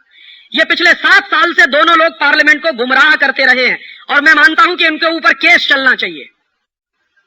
क्या गुमराह किया इन्होंने 7 साल से पार्लियामेंट में कि हमारे एक्सपोर्ट्स बढ़ रहे हैं। जब भी सवाल आया पार्लियामेंट में, मेरे जैसे लोगों ने 3-3 बार सवाल पूछवाया कि एक्सपोर्ट की स्थिति क्या है, तो हमेशा इन्होंने कहा कि एक्सपोर्ट्स बढ़ रहे हैं, एक्सपोर्ट्स बढ़ रहे हैं, एक्सपोर्ट्स बढ़ रहे हैं। तो आंकड़े क्या देते थे कि पिछले साल हमने इतने टन एक्सपोर्ट किया, इस साल इतना ज्यादा टन।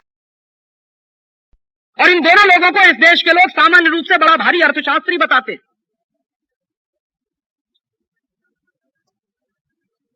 अब ये इंटेलेक्चुअल प्रोस्टिट्यूशन है कि अर्थशास्त्र है, क्या करें हम इसको कि 7 साल से पार्लियामेंट में आप झूठ बोलते रहे, पूरे देश की जनता को गुमराह करते रहे कि हमारे एक्सपोर्ट्स, वॉल्यूम ऑफ एक्सपोर्ट्स बढ़ रहे हैं। वॉल्यूम ऑफ एक्सपोर्ट से मुझे क्या लेना देना, एक्सपोर्ट अर्निंग्स बताइए कितनी बढ़ रही। अब वो बात खुली है।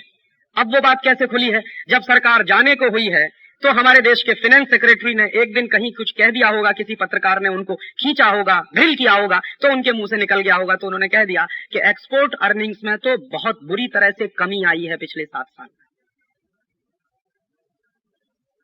और अगर व्हाइट पेपर आए इस देश के पार्लियामेंट में तो आपको निश्चित रूप से पता चल सकेगा कि आपकी एक्सपोर्ट अर्निंग्स में कितनी कमी आई है। तो एक्सपोर्ट अर्निंग्स आपकी कम होती चली गई, इंपोर्ट्स बिल आपके बढ़ते चले गए। निश्चित रूप से क्या हुआ, ट्रेड डेफिसिट बढ़ गया। और 1991 में ग्लोबलाइजेशन के पहले जो ट्रेड डेफिसिट था इस देश में वो 2000 करोड़ का था। आज ट्रेड डेफिसिट भारत सरकार के आंकड़ों के अनुसार 20,000 करोड़ का हो गया।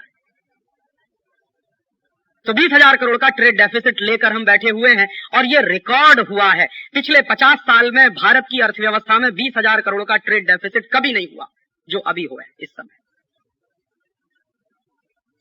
दूसरा क्या नुकसान हुआ कि आपके देश में विदेशी कंपनियों को ग्लोबलाइजेशन, लिबरलाइजेशन के नाम पर खुली छूट मिली। क्या कह के कहा गया कि अगर विदेशी कंपनी नहीं आएगी तो कंपटीशन कैसे होगा मार्केट में, और कंपटीशन नहीं होगा तो भारतीय कंज्यूमर को फायदा कैसे मिलेगा मार्केट में। तो विदेशी कंपनियों को खुली छूट देनी ही पड़ेगी ताकि डोमेस्टिक इंडस्ट्री कंपटीशन में आ सके। तो आप देखिए, जब ग्लोबलाइजेशन शुरू हुआ था, नया नया था, तो पेप्सी आया था, कोका कोला आया था, और इस देश में उनको बुलाया गया था। उसी के साथ साथ एक इंडियन कॉम्पिटिटर भी था, पार्ले प्रोडक्ट्स। तो उसका थम्स अप था मार्केट में, उसका लिम्का था मार्केट में, कोका कोला था मार्केट में, और लहर पेप्सी था मार्केट में। तो 2 बाहर से आई हुई कंपनियां थी और एक इंडियन कंपनी थी। और इंडियन कंपनी पार्ले प्रोडक्ट्स तो बहुत बड़ी है, इसके साथ साथ कैंपा भी था, चरणजीत सिंह वाला 777 जो बेचा करता था। और कैंपा के साथ साथ एक और था, गोल्ड स्पॉट। भले ही छोटी कंपनी थी लेकिन मार्केट में कॉम्पिटिटर के रूप में तो उनकी हैसियत थी ही।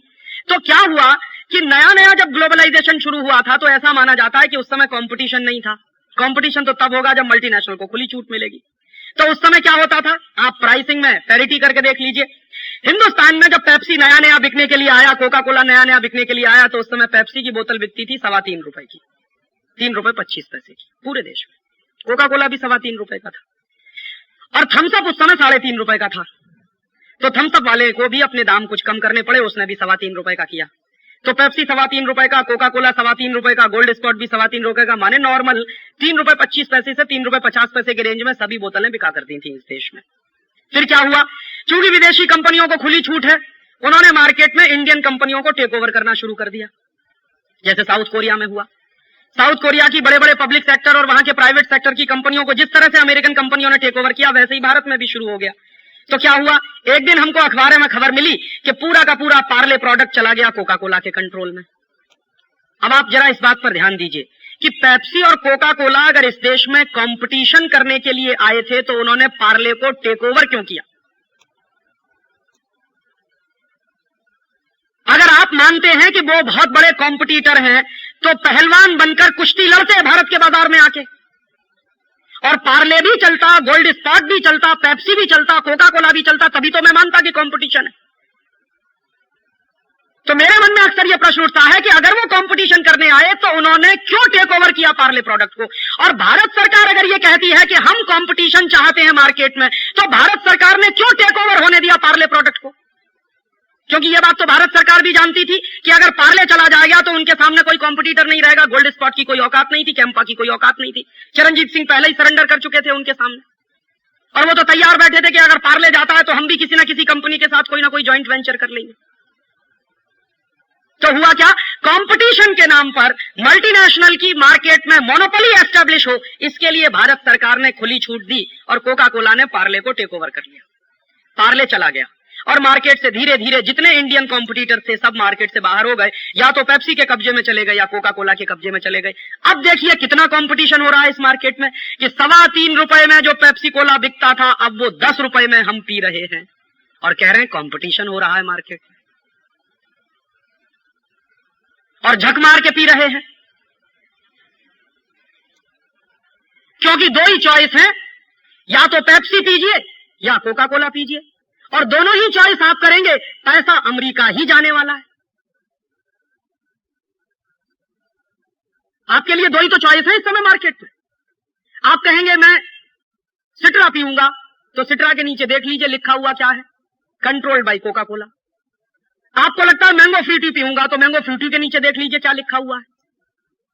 कोई भी बोतल मार्केट में सॉफ्ट ड्रिंक की चाहे जिस नाम से बिकती हो, आप पी लीजिए, पैसा आपका अमेरिका ही जाने वाला है। और मैं पूछना यह चाहता हूं आप सबसे कि 3.25 रुपए में जब पेप्सी बिकता था तब ज्यादा कंपटीशन था, या अब 10 रुपए में बिक रहा है तब ज्यादा कंपटीशन है? माने हमने ग्लोबलाइजेशन के नाम पर इंडियन मार्केट में मल्टीनेशनल को मोनोपोली बनाने की खुली छूट दी है। तो दूसरा बड़ा झूठ इस देश के लोगों से यह बोला गया है कि हम मल्टीनेशनल्स को बुला रहे हैं तो कंपटीशन होगा मार्केट में। आपने कंपटीशन के लिए नहीं बुलाया, आपने उनकी मोनोपोली एस्टेब्लिश करने के लिए मार्केट में बुलाया। ऐसे एक दूसरा उदाहरण आपको देना चाहता हूं कि ढेर सारी कॉस्मेटिक्स की अमेरिकन कंपनियां इंडियन मार्केट में आई हैं। उनमें सबसे बड़ी कंपनी है रेवलॉन, अमेरिका की सबसे बड़ी कॉस्मेटिक्स की कंपनी, उसको आपने मार्केट में खुली छूट दी है। तो क्या कंपटीशन था? जब रेवलॉन मार्केट में आया तो हिंदुस्तान लीवर भी था मार्केट में, जो आधा विदेशी आधा स्वदेशी मानता था, अब तो उनकी मेजॉरिटी इक्विटी हो गई है मार्केट में। और हमारे देश में जो सबसे बड़ा कॉम्पिटिटर था किसी मल्टीनेशनल के लिए, वो था लैक्मे, टाटा घराने का। और लैक्मे का जो मार्केट का कंट्रोल था उसकी कल्पना हम कर नहीं सकते, क्योंकि अब तो चला गया। लैक्मे जो है एक जमाने में इंडियन कॉस्मेटिक्स के मार्केट में कम से कम 80% पे अपना अधिकार रखता था। तो मार्केट में आपने विदेशी कंपनियों को खुली छूट दी, झूठ ये बोला सारे देश के लोगों के साथ कि हम कंपटीशन करवाना चाहते हैं मार्केट में, और वो कंपटीशन करते करते करते करते एक दिन हमने अखबार में सवेरे ही सवेरे पढ़ा कि लैक्मे भी चला गया विदेशी कंपनी के कब्जे में। हिंदुस्तान लीवर ने उसको भी टेक ओवर कर लिया। तो फिर प्रश्न यही मन में आता है कि जब हिंदुस्तान लीवर मार्केट में था, रेवलॉन मार्केट में आया और हमारे देश का लैक्मे था, तब कंपटीशन ज्यादा था, या अब कंपटीशन ज्यादा है जब लैक्मे पूरी तरह से विदेशी हो गया? ठीक यही कोशिश हुई एशियन पेंट्स के साथ, वो कोशिश कामयाब नहीं हो पाई। आईसीआई कंपनी ने एशियन पेंट्स को टेक ओवर करने की पूरी कोशिश की, उसमें वो सफल नहीं हो पाए। एक भारतीय शेयर होल्डर के मन में थोड़ी राष्ट्रीयता पैदा हो गई, इसलिए उसने मना कर दिया कि नहीं बेचूंगा। ऐसे हालांकि कम लोग मिलते हैं इस देश में। तो वो कोशिश उनकी फेल हो गई। अदरवाइज तो इस देश की सबसे बड़ी प्राइवेट सेक्टर की सबसे बड़ी डोमेस्टिक कंपनी जो पेंट्स बनाती है, एशियन पेंट, वो चली गई होती आईसीआई के कंट्रोल में। तो कंपटीशन हो कहां रहा है? मार्केट में तो मोनोपोली होती चली जा रही है। हम देख रहे हैं, हमारी आंखों के सामने मोनोपोली हो रही है। कंपटीशन देने वाला पहले कभी टॉमको हुआ करता था मार्केट में, वो टॉमको चला गया हिंदुस्तान लीवर के पेट में। तो कंपटीशन देने वाले इस देश में जो 36 बड़े इंडस्ट्रियल एम्पायर थे, वो तो जा चुके हैं पिछले 7 साल में विदेशी कंपनियों के पेट में। तो कंपटीशन हुआ है कि मोनोपोली एस्टेब्लिश हुई है मार्केट में। और मैं आपको एक जानकारी के लिए कह दूं कि विदेशी कंपनियां, मल्टीनेशनल कंपनियां कभी भी कंपटीशन में विश्वास नहीं रखती, ये आप जान लीजिए। वो हमेशा कार्टेलाइजेशन में विश्वास रखते, वो कार्टेल्स बनाते।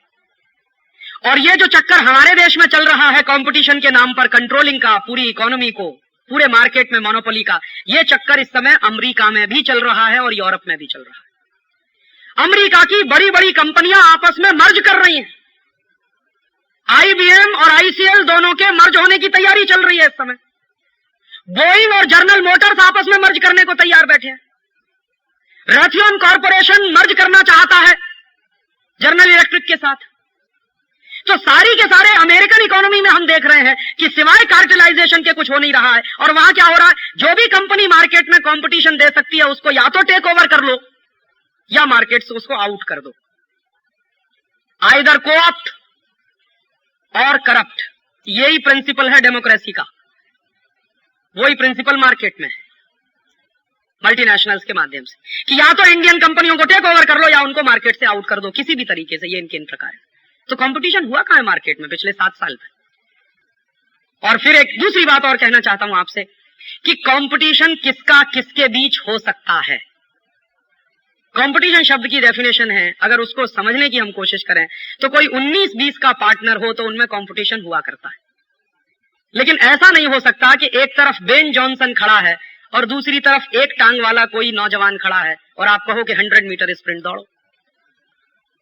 वहां कंपटीशन नहीं हुआ करता कभी भी। मैं कहना यह चाहता हूं कि एक तरफ तो दुनिया के 56, 60, 70, 75 देशों में व्यापार करने वाले मल्टीनेशनल्स हैं जिनका एक एक साल का टर्नओवर भारत सरकार के नेशनल बजट से कई गुना ज्यादा है। और दूसरी तरफ हमारे देश की स्मॉल स्केल इंडस्ट्रीज हैं जो 50,000 में, 1 लाख में, 10 लाख में, 1 करोड़ में, 2 करोड़ में काम करती हैं। तो 1 करोड़ 2 करोड़ में काम करने वाला आदमी 500 करोड़ वाले के साथ कंपटीशन करेगा कि उसके पेट में समा जाएगा? कैसे संभव है ये तो आप कंपटीशन शब्द का बेइज्जती कर रहे हैं कहकर कि हमारे स्मॉल स्केल को उनके साथ कंपटीशन करना चाहिए। वो तो कभी संभव नहीं हो सकता। हाँ, संभव हो सकता है, हमारे देश के जो जायंट्स पब्लिक सेक्टर हैं वो कर सकते हैं कंपटीशन मल्टीनेशनल के साथ, उनमें ये ताकत है। और हमारे देश के जो बड़े पब्लिक सेक्टर मल्टीनेशनल से कंपटीशन करने की शक्ति रखते हैं, जिनकी ये क्षमता है, उन्हीं पब्लिक सेक्टर्स को जानबूझकर भारतीय बाजार से बर्बाद करने की चाल चली जा रही है। मैं आपको चैलेंज के साथ कहता हूं कि अमेरिका की एनरॉन कंपनी को अगर टक्कर दे सकता है तो बीएचईएल दे सकता। बीएचईएल में यह कुवत है कि वो एनरॉन को टक्कर दे सके। और बीएचईएल वालों का यह दावा है कि हमसे आप बिजली पैदा करवाओ तो ₹1.70 यूनिट में हम आपको देने को तैयार हैं। लेकिन बीएचईएल का आप प्रपोजल नहीं लेंगे, एनरॉन का लेंगे, क्योंकि वो ₹4.5 यूनिट में बिजली देने वाला है आपको। और आप कहोगे कि बीएचईएल कंपटीशन करे एनरॉन के साथ, वो कैसे संभव है? छोड़ दो ना मार्केट में। अगर आप ये विश्वास करते हो कि कंपटीशन होना चाहिए मार्केट में, तो आपने टेंडर्स इनवाइट क्यों नहीं किए हिंदुस्तान के पब्लिक सेक्टर से? क्यों आपने एनरॉन के साथ एग्रीमेंट होने दिया इस देश में? हो जाने देते, टेंडर्स इनवाइट होने देते, जिसका सबसे लोएस्ट बिड निकलता उसको प्रोजेक्ट मिलता। वो तो हुआ नहीं इस देश में। कंपटीशन हो कहां रहा है इस देश में? कंपटीशन के नाम पर आपके मार्केट में मोनोपोली स्थापित करने की कोशिश की जा रही है। और हमको जितनी देरी से समझ में आएगा उतना ही इस देश का नुकसान बहुत ज्यादा हो चुका होगा, क्योंकि अब तक 36 बड़े इंडस्ट्रियल एम्पायर जा चुके हैं विदेशियों के कंट्रोल में। और अगले 2-3 साल यही चलता रहा तो जो बचे कुचे हैं वो भी चले जाएंगे विदेशियों के पेट में। और तीसरी एक बात और कहना चाहता हूं कि ये जो ग्लोबलाइजेशन, लिबरलाइजेशन हुआ, इसने भारत के बाजार में, जैसे मैंने आपसे कहा, बहुत लोग कहते हैं कि अमेरिका ने देखो कितनी फ्री बना दी अपनी पूरी की पूरी इकोनॉमी। मैं आपको जानकारी दे दूं, अमेरिका में एंटी डंपिंग के जो कानून चलते हैं इस समय, वो दुनिया में सबसे शक्तिशाली माने जाते हैं। अमेरिकन मार्केट में कोई भी कंपनी डंप नहीं कर सकती। और अमेरिकी सरकार ने सबसे मजबूत डिपार्टमेंट इस समय कोई बनाया हुआ है तो एंटी डंपिंग का डिपार्टमेंट है उनके यहां। और एंटी डंपिंग का जो लॉ है अमेरिका में, वो अभी मैंने देखना शुरू किया है कि देखें उन्होंने क्या किया है अपनी डोमेस्टिक इंडस्ट्री के प्रोटेक्शन के लिए। तो आप पढ़ेंगे तो आपको थोड़ा सा चक्कर आ जाएगा कि जिस अमेरिका के बारे में आपको गलतफहमी से प्रचार किया जाता है कि वो फ्री इकोनॉमी में विश्वास करने वाला देश है, अमेरिका 100% प्रोटेक्शन की इकोनॉमी में विश्वास करता है। और उसका सबूत है कि उन्होंने अपने देश में एंटी डंपिंग का कानून जो कभी बनाया हुआ था, उन्होंने 40 साल पहले उसको रिन्यू किया है और उसको इतना सख्त बना दिया है कि दुनिया के कोई भी देश का माल अमेरिकन मार्केट में डंप नहीं हो सकता। और अगर आपने डंप करने की कोशिश की तो वो आपको सबक सिखा सकते हैं। फॉर एग्जाम्पल, एक बार हिंदुस्तान के स्कर्ट्स एक्सपोर्ट करने वाले लोगों ने अमेरिकन मार्केट में स्कर्ट्स को डंप करने की कोशिश की, तो अमेरिकी सरकार ने बहुत सख्ती के साथ अपने कानून का इस्तेमाल किया उसका।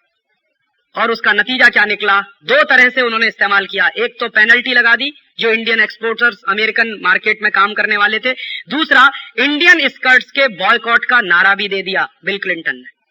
और एक दिन बिल क्लिंटन ने वॉशिंगटन डीसी चौराहे पर इंडियन स्कर्ट्स की होली जला दी और पूरे अमेरिकन लोगों से कहा कि बॉयकॉट अमेरिकन स्कर्ट्स। क्यों? क्योंकि वो डंप कर रहे हैं हमारे मार्केट में। तो इंडियन एक्सपोर्टर सीधे हो गए, जो डंप करने की कोशिश कर रहे थे वो बिल्कुल सीधे हो गए।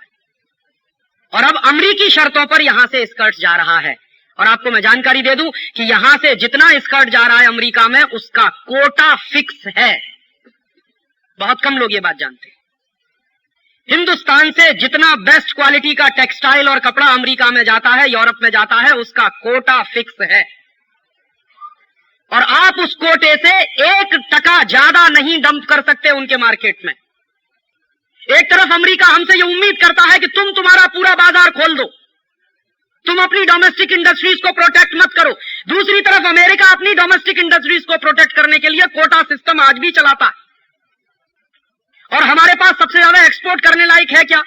हमारे पास एक्सपोर्ट करने लायक सबसे ज्यादा अगर है तो या तो टेक्सटाइल है या हमारे पास कुछ प्राइमरी प्रोडक्ट्स हैं। दोनों ही स्थितियों में उन्होंने कोटा फिक्स कर रखा है, आप इससे ज्यादा कर नहीं सकते।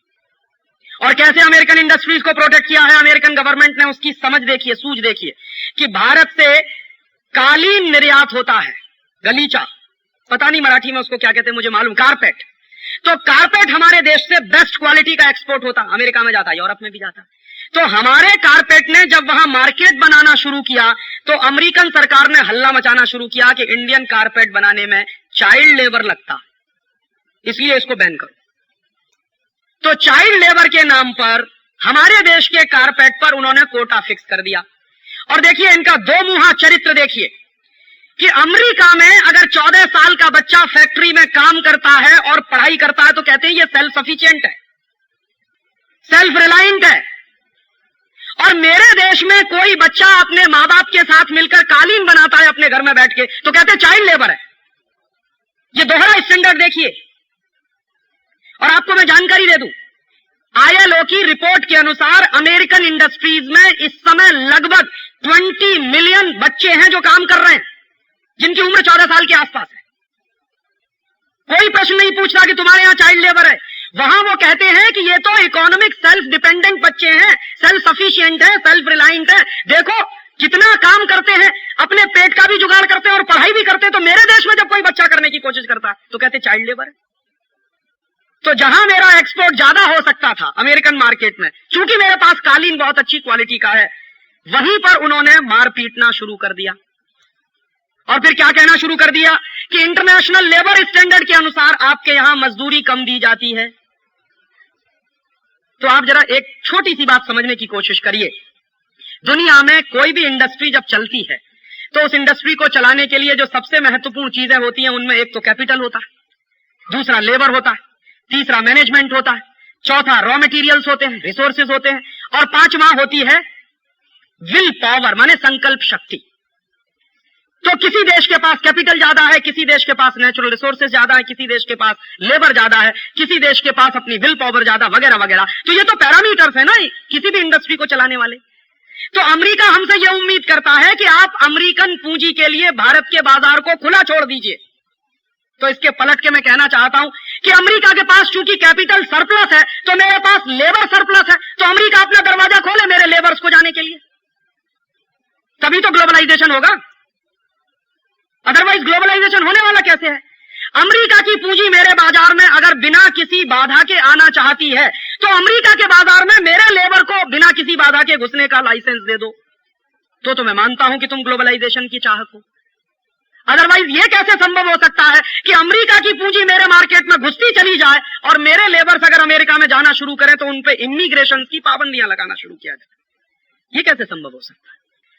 और मैं इस बात में अपने आप को नीचा नहीं मानता। अमेरिका के पास कैपिटल सरप्लस है, मेरे पास स्किल्ड लेबर का सरप्लस है। जितना ज्यादा स्किल्ड लेबर दुनिया में चाइना के पास है, उसके बाद दूसरा नंबर हमारा है। तो जिसके पास जो चीज सरप्लस है उसी का तो एक्सपोर्ट कर सकता है। तो अमेरिका के पास कैपिटल का सरप्लस है, मेरे पास लेबर का सरप्लस है, दोनों एक्सचेंज करें तब तो हम मानेंगे कि लिबरलाइजेशन है, ग्लोबलाइजेशन है। और आपकी जानकारी के लिए बता दूं कि अमेरिका ने अपने इमिग्रेशन के कानून बदलना शुरू कर दिया है, यूरोप ने भी शुरू कर दिया है। फ्रांस जैसे देशों में तो ये डिमांड शुरू हो गई है कि इंडियंस को बाहर निकालो।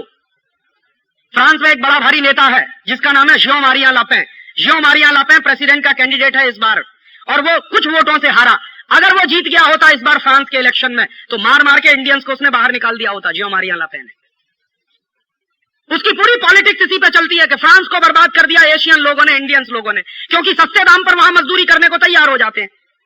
तो यहाँ के लोग चूंकि सस्ते दाम पर वहां मजदूरी करने को तैयार हो जाते हैं, इसलिए उनके मार्केट में उनकी जॉब अपॉर्चुनिटीज कम होती चली जाती है। तो वो एशियंस के खिलाफ है, इंडियंस के खिलाफ है। वो तो अच्छा हुआ जीत नहीं पाया, नहीं तो फ्रांस में तो लाखों इंडियंस को बाहर निकलवा दिया होता। और इसके उल्टा हो गया, न्यूजीलैंड में पिछले 7 वर्षों में 1.5 लाख इंडियंस को बाहर कर दिया गया। कहां ग्लोबलाइजेशन हो रहा है? वो तो अपने डोमेस्टिक प्रोटेक्शन के काम कर रहे हैं। ये हम बेवकूफ हैं जो समझ नहीं पा रहे हैं। वो अपनी डोमेस्टिक इंडस्ट्रीज को प्रोटेक्ट करने के लिए बराबर कानून बदलते चले जा रहे हैं, हमको समझ में नहीं आ रहा। और आपको एक ताजा जानकारी दे दूं, हो सकता है आपको आश्चर्य हो जाए, मुझे भी आश्चर्य हुआ। अभी 15-17 दिन पहले मुझे पता चला अमेरिकन पार्लियामेंट ने अपनी डोमेस्टिक इंडस्ट्रीज को प्रोटेक्ट करने के लिए अमेरिकन पार्लियामेंट से एक कानून पारित करवा दिया है। उसका नाम है बाय अमेरिकन एक्ट। और मेरे एक दोस्त ने मुझको बताया कि मैंने तो उससे कहा कि बिना देरी किए हुए उस कानून की कॉपी मुझे चाहिए, मैं देखना चाहता हूं कि किया क्या है उन्होंने। और वो कानून की कॉपी मेरे पास आ गई है। और वो कानून पिछले 3 महीने से वहां डिस्कशन में था पार्लियामेंट में, अभी पारित हो गया। तो उस कानून को मैं आजकल पढ़ रहा हूं, तो कितनी चतुराई के साथ अमेरिका ने अपनी डोमेस्टिक इंडस्ट्रीज के प्रोटेक्शन की व्यवस्था की है। एक भी इंडस्ट्री अमेरिका ने ऐसी नहीं छोड़ी जो उस कानून की परिधि के बाहर हो। और उस कानून की प्रस्तावना में सबसे पहला वाक्य बहुत स्पष्ट कह दिया है कि चूंकि यह कानून अमेरिकन पार्लियामेंट से पारित हुआ है और अमेरिकन पार्लियामेंट सॉवरेन है, इसलिए कोई भी इंटरनेशनल लॉ इस कानून को बदलवा नहीं सकेगा। बात खत्म हो गई, किस्सा ही खत्म कर दिया उन्होंने।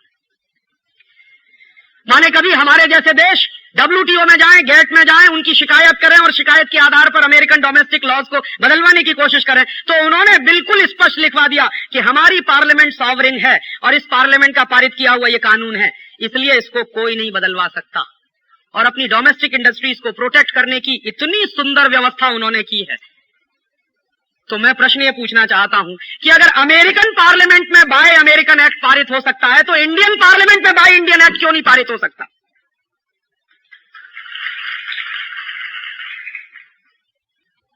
और अमेरिकन पार्लियामेंट में जब बाय अमेरिकन एक्ट पारित हुआ है तो हिंदुस्तान में लिबरलाइजेशन, ग्लोबलाइजेशन के समर्थकों ने चू नहीं मुंह से निकाला, और ना अंतर्राष्ट्रीय अर्थव्यवस्था का समर्थन करने वाले अर्थशास्त्रियों ने चू किया मुंह से। एक तरफ ये बात कहने वाले लोग हैं कि हम फ्री वर्ल्ड चाहते हैं, फ्री मार्केट चाहते हैं, फ्री इकोनॉमी चाहते हैं, दूसरी तरफ American parliament bye American act पारित करवा रही है। कोई नहीं बोल रहा है इस पे। और मैं आपको बता दूं कि अगर मेरे देश में बाय इंडियन एक्ट पारित हुआ तो मेरे ही देश में ऐसे लोग हैं जो इसको गालियां देना शुरू कर देंगे कि आप इंडस्ट्री को प्रोटेक्ट कर रहे हैं। लेकिन अमेरिका में एक भी सेनेटर नहीं है जिसने इसके खिलाफ कुछ किया हो।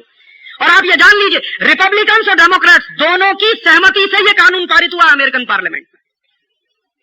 किसी भी अपोजिशन के एमपीज ने वहां विरोध नहीं किया इस कानून का, सबने एक सहमति से उसको पारित कराया, क्योंकि अमेरिकन नेशनल इंटरेस्ट है इस कानून में जो प्रिजर्व होते हैं। तो हम हमारे इंडियन इंटरेस्ट को प्रिजर्व नहीं कर सकते क्या? अगर हम करना शुरू करेंगे तो लोग कहेंगे आप 18वीं शताब्दी में ले जाना चाहते हैं इस देश को। ऐसे लोगों की कमी नहीं है इस देश में। ग्लोबलाइजेशन के नाम पर जो 1991 तक डंपिंग का कानून था उसको इतना ढीला कर दिया गया है कि इस समय हिंदुस्तानी बाजार में बिल्कुल मुफ्त के दाम में विदेशियों का माल बिकना चालू है। और विदेशी कंपनियां तो घोषित रूप से ये कहकर आती हैं कि शुरू के 2 साल अगर घाटा भी उठाना पड़े तो उठाएंगे, एक बार इंडियन मार्केट को अपने कंट्रोल में कर लो, फिर जो मन में कीमत आएगी वो वसूलेंगे हम। तो पूरी की पूरी इंडियन केमिकल इंडस्ट्री को बर्बाद कर दिया पिछले 2-3 साल में इस एंटी डंपिंग कानून के हट जाने के कारण। और कैसे बर्बाद हुई इंडियन केमिकल इंडस्ट्री, आप तो समझदार हैं, इसलिए एक ही स्टेटमेंट में समझ जाएंगे कि बाहर से आने वाला जो रॉ मटेरियल है और फिनिश प्रोडक्ट है, दोनों पे ड्यूटीज एक जैसे। बर्बाद कर दिया पूरी डोमेस्टिक इंडस्ट्री को पिछले 3 साल में इन लोगों ने। पूरी इलेक्ट्रॉनिक इंडस्ट्री को बर्बाद कर दिया इन्होंने, पूरी की पूरी पेपर इंडस्ट्री को बर्बाद कर दिया इन लोगों ने इस देश में। और अब अगले 2 महीने के बाद इस देश में टेक्सटाइल इंडस्ट्री बर्बाद होने जा रही है, क्योंकि अब ताइवान की कुछ कंपनियों को भारत सरकार ने लाइसेंस दे दिया है और वो आ रहे हैं इस देश में 20 रुपए में सिली सिलाई शर्ट बेचेंगे। करो कंपटीशन आप उनके साथ। और वो कैसे बेचेंगे ताइवान के लोग 20 रुपए में सिली सिलाई शर्ट, इस बात की गंभीरता को समझ लीजिए। कई लोग ये तर्क देंगे कि अगर वो 20 रुपए में बेच सकते हैं तो आप क्यों नहीं बेच सकते, तो समझिए कि वो क्यों बेचेंगे। ताइवान की सरकार एक्सपोर्ट में भयंकर सब्सिडीज देती है, और दूसरी बात, ताइवान की हर कंपनी को लोन मिलता है 3.5% के इंटरेस्ट पर। तो चूंकि ताइवान की गवर्नमेंट अपनी कंपनियों को एक्सपोर्ट में भयंकर सब्सिडीज देती है और 3-3.5% का उनका लोन है, इंटरेस्ट लोन है, हमारे देश की कंपनियों को इंटरेस्ट देना पड़ता है 14, 15, 16% और कभी कभी तो 20-25% तक चला जाता है। और भारतीय सरकार बिल्कुल समर्थन नहीं करती हमारी कंपनियों का। ताइवान की सरकार तो अपनी कंपनियों के पीछे खड़ी हुई है। हमारी सरकार तो अपनी कंपनियों को जितनी गालियां देनी होती हैं दे लेती है, क्योंकि इस देश में गाली देना स्वदेशी को ही सबसे ज्यादा आसान है। एक फैशन बन गया है स्वदेशी को गाली देना। अपने देश को गाली देना प्रोग्रेसिव होना माना जाता है, अपनी संस्कृति को गाली देना प्रोग्रेसिव होना माना जाता है, और स्वदेशी को गाली देना भी प्रोग्रेसिव होना माना जाता है। परेशानी तो इस बात की है इस देश में कि यहां जो अपने देश को जितनी ज्यादा गाली दे, जो अपनी संस्कृति को जितनी बुरी भली कह दे, जो अपने देश के स्वदेशी को जितना बुरा भला कह दे, वो उतना ही अधिक प्रोग्रेसिव, इतना ही बड़ा इंटेलेक्चुअल। ये तो डेफिनेशन है इस देश की। और जो यहां स्वदेशी का समर्थन करे, जो भारतीय संस्कृति का समर्थन करे, जो अपने राष्ट्र की बात करे, राष्ट्रीयता की बात करे, राष्ट्र धर्म की बात करे, वो कहते हैं ये सब 18वीं शताब्दी के भोंपू हैं। और इन बेवकूफों को मालूम नहीं है कि राष्ट्रीयता कभी भी 18वीं और 21वीं शताब्दी की नहीं हुआ करती। राष्ट्रीयता हमेशा नवीन होती है, चिर नवीन हुआ करती। और स्वदेशी कभी पुराना नहीं हुआ करता। स्वदेशी जितना जरूरी 18वीं शताब्दी में था उतना ही जरूरी 21वीं शताब्दी में भी है। नहीं तो अमेरिका को बाय अमेरिकन एक्ट नहीं बनाना पड़ता। बाय अमेरिकन एक्ट माने क्या? अमेरिका अपने देश में स्वदेशी को बढ़ाना चाहता है, सीधी सी बात। तो स्वदेशी जितना महत्वपूर्ण था 19वीं शताब्दी में उतना ही आज भी है, और यह कभी पुराना नहीं हुआ करता। कई बार आप ये गलत स्टेटमेंट मत करिएगा कभी भी गलती से कि हम 18वीं शताब्दी में जाना चाहते हैं। ये 18वीं शताब्दी में जाना नहीं है। शायद आने वाली 21वीं शताब्दी के यही 2 बड़े नारे होंगे, स्वदेशी और सेल्फ रिलायंस। और हो सकता है ये प्रोग्रेसिव होने की एक बड़ी निशानी माना जाए। हमारे यहां तो तकलीफ ये है कि हमको किसी को राष्ट्रीयता की बात भी सिखानी पड़ती है तो जापान का उदाहरण देना पड़ता है। इससे ज्यादा तकलीफ की बात और क्या होगी इस देश में, कि मुझे मेरे देश में किसी को राष्ट्रीयता सिखानी है तो जापान का उदाहरण देना पड़ता है, फ्रांस देना पड़ता है, चीन का देना पड़ता है, फलाने का ढिमाके का। मैं मेरे देश के उदाहरण को देकर इस देश में राष्ट्रीयता नहीं सिखा सकता। ये प्रॉब्लम्स हैं इस देश की, सीरियस प्रॉब्लम्स हैं। और ये प्रॉब्लम सबसे ज्यादा इस देश में पढ़े लिखे लोगों में है, ये भी मैं आपको बता दूं। जो गांव में रहने वाला साधारण आदमी है वो तुरंत समझ जाता है कि राजीव भाई आप क्या कहना चाहते हैं, लेकिन जो जितना बड़ा डिग्री होल्डर है वो उतना ही ज्यादा तर्क करता है कि राजीव भाई आप कुछ कहना भी चाहते हैं कि नहीं कहना चाहते। पे भी इस देश में बहस हो सकती है, स्वदेशी पर भी बहस हो सकती है। ये वही वर्ग है इस देश में। और एक बात और कह दूं, ये वो वर्ग है इस देश में जो अंग्रेजों के साथ गुलामी में पला है, बड़ा हुआ है, अंग्रेजियत पे पला के बड़ा हुआ है। तकलीफ इस वर्ग की ये है, और यही वर्ग था जो अंग्रेजों का सबसे ज्यादा समर्थक था इस देश में। इस देश में जिनको राय बहादुरी मिली है उन लोगों पर जरा नजर तो डाल लीजिए कि वो लोग कौन थे जो अंग्रेजों के राय बहादुर के तमगे लिए छाती पे लगा के घूमते थे। वो सब इंटेलेक्चुअल लोग थे हिंदुस्तान में, और अंग्रेजों के खिलाफ लड़ाई लड़ने वाला वो गांव का किसान था, मजदूर था। वही तकलीफ आज भी इस देश में है। हम देखते हैं, इस बात को समझते हैं, महसूस करते हैं। और अंत में आपसे 1-2 बात और कहना चाहता हूं कि ये जो ग्लोबलाइजेशन, लिबरलाइजेशन के नाम पर जो कुछ हो रहा है इस देश में, उस पर गंभीरता से आंखें खोलकर जो सच्चाइयां हैं उनको सामने लाकर विचार करने की कोशिश करिए। और अगर आपको लगता है कि हम किसी गलत रास्ते पर जा रहे हैं तो पूरी ताकत के साथ उसका विरोध करिए, नहीं तो आपकी ईमानदारी का कोई मतलब नहीं है। 7 साल बहुत होते हैं किसी भी देश में एक एक्सपेरिमेंट को चलाने के, और 7 साल में हमको पता चल गया है कि रिसेशन भयंकर है, बेरोजगारी भयंकर है।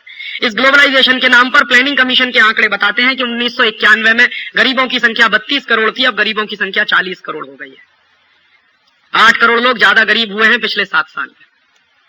गरीबी में जो हिंदुस्तान जी रहा है, ग्लोबलाइजेशन उसके लिए नहीं है। ग्लोबलाइजेशन तो इस देश में विदेशी कंपनियों के लिए है। और कोई मुझसे पूछता है कि राजीव भाई, अगर आप जैसे विचार का आदमी ग्लोबलाइजेशन करे तो क्या चीज ध्यान में रखेगा? अगर मेरे जैसे आदमी को ग्लोबलाइजेशन करने की जरूरत पड़ी तो मुझे हिंदुस्तान के गरीब दिखाई देंगे और न्यूक्लियस में वो रहेंगे, ना कि विदेशी पूंजी और विदेशी कंपनियां। अगर हमको ग्लोबलाइजेशन करने की जरूरत भी पड़ेगी तो हमारे पैरामीटर्स क्या होंगे? हमारे पैरामीटर्स विदेशी पूंजी के नहीं होंगे, हमारे पैरामीटर्स विदेशी कंपनियों के नहीं होंगे। हमारे पैरामीटर्स में होंगे हिंदुस्तान के 40 करोड़ गरीबी की रेखा के नीचे रहने वाले लोग। ग्लोबलाइजेशन से तो आपने इस देश के गरीबों को जिंदा रहने का भी अधिकार छीन लिया है, क्योंकि इस ग्लोबलाइजेशन के नाम पर 50 पैसे किलो वाला नमक अब 8 रुपए किलो में बिक रहा है। करोड़ों गरीबों को इस देश में सिवाय नमक के रोटी खाने के अलावा कुछ दूसरी चीज सपने में भी नहीं आती है। आप जिस वर्ग से आते हैं, आप शायद तुअर की दाल खा सकते हैं, बासमती चावल खा सकते हैं, 2 सब्जियां खा सकते हैं। हिंदुस्तान में 40 करोड़ लोग तो रोटी से नमक मिलाकर या रोटी को मिर्ची के साथ मिलाकर खाते हैं। और उन 40 करोड़ लोगों में जिनके पास ऑन एन एवरेज एक दिन में खर्च करने के लिए 5 रुपया भी नहीं है, उनको अगर आप 8 रुपए किलो का नमक बेच रहे हैं तो आप ये कर क्या रहे हैं? ये ग्लोबलाइजेशन नहीं हो रहा है, ये इकोनॉमिक रिकॉलोनाइजेशन हो रहा है इस देश का। लेकिन मेरे देश में आजादी के 50 साल के बाद अब नमक पर इतना भयंकर टैक्स है कि 50 पैसे किलो वाला नमक 8 रुपए किलो में बिक रहा है और इस देश में कोई उफ नहीं कर रहा है। आपकी मजबूरी मैं समझ सकता हूं, क्योंकि आपके पास प्रचुर मात्रा में संपत्ति है, तो आपके लिए नमक 8 रुपए किलो का बिके या 50 रुपए किलो का, आपसे कोई फर्क नहीं पड़ता। लेकिन तकलीफ उन लोगों की है जो 40 करोड़ की संख्या में है और जिनके पास एक दिन में खर्च करने के लिए 5 रुपया नहीं है। तकलीफ उनकी है। और कभी उनकी जगह पर अपने आप को रखकर सोचिए और पूरे प्लान को देखिए, तो कैसे इस देश में 40 करोड़ लोग रोटी खा रहे होंगे तब से, जब से 50 पैसे किलो वाला नमक 8 रुपए किलो में हो गया है। और बहुत ही बर्बरता पूर्वक पूरे देश में सरकार का एक फरमान जारी हुआ है कि कहीं भी बिना आयोडीन वाला नमक नहीं बेचा जाए, माने हर जगह वो 8 रुपए किलो वाला ही नमक बिकना चाहिए। और आपको मैं एक दूसरी जानकारी दे दूं कि आयोडीन हर नमक में होता है। कोई भी नमक बिना आयोडीन का नहीं होता, क्योंकि नमक बनता है दरिया के पानी से और सूरज की रोशनी से। नमक बनाने में कोई टेक्नोलॉजी नहीं लगती, कोई मशीन नहीं लगती। दरिया का पानी है, सूरज की रोशनी है, और दरिया के पानी में सबसे ज्यादा आयोडीन होती है विज्ञान की जानकारी के अनुसार। ब्रोमीन भी बहुत होती है दरिया के पानी में। तो दरिया के पानी में मैक्सिमम आयोडीन है और दरिया के पानी से बनने वाले नमक में भी आयोडीन है। और हमको नॉर्मली एक दिन में 125 माइक्रोग्राम आयोडीन की जरूरत होती है बस। साधारण आदमी को, साधारण बुद्धि वाले आदमी को इस देश में एक दिन में 125 माइक्रोग्राम आयोडीन की जरूरत होती है। और जो साधारण नमक हम खाते हैं उसमें एक दिन में हम कम से कम 175 माइक्रोग्राम आयोडीन खा जाते हैं, माने जितने की जरूरत है उससे भी 50 माइक्रोग्राम ज्यादा आयोडीन हम कंज्यूम कर रहे हैं। तो इस देश में आयोडीन की कमी कहां है? यह तो सबसे बड़ा झूठ है जो इस देश में बोला जा रहा है आजादी के 50 साल। और यह झूठ कब से बोला जा रहा है? यह झूठ तब से बोला जा रहा है जब इस देश में आजादी के 50 साल के बाद ग्लोबलाइजेशन और लिबरलाइजेशन के नाम पर एक परदेशी कंपनी को नमक बेचने का लाइसेंस दिया गया है। तब से यह झूठ बोला जा रहा है। और उस परदेशी कंपनी का नाम है अन्नपूर्णा। असली नाम है उसका हिंदुस्तान लीवर। उसने नमक बेचना शुरू किया है अन्नपूर्णा के नाम से।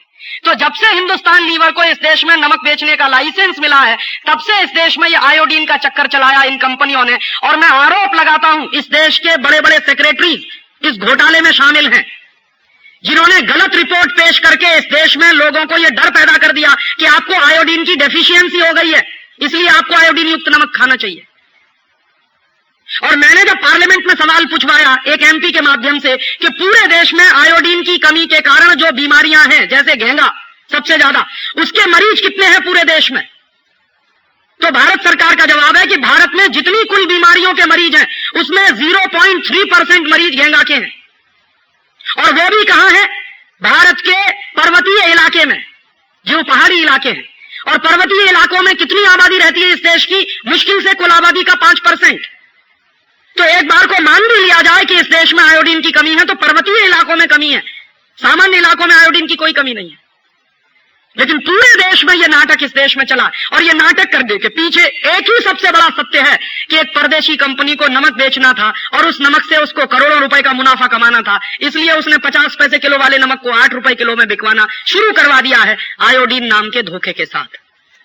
और कैसे लूट रहे हैं आपको, आजादी के 50 साल में इस देश में क्या चल रहा है, आयोडीन युक्त अगर नमक बनाया जाए तो 1 किलो नमक जो अभी बनता है कच्छ में, उसका कॉस्ट ऑफ प्रोडक्शन आता है 25 पैसा, तो 25 पैसे में 1 किलो नमक बन जाता है। और उस नमक में आयोडीन इंट्रोड्यूस करनी पड़े 1 किलो नमक में, तो कुल खर्चा होता है और 25 पैसा, माने 50 पैसे में 1 किलो नमक आयोडीन युक्त, अतिरिक्त आयोडीन युक्त नमक 50 पैसे में 1 किलो बन जाता है।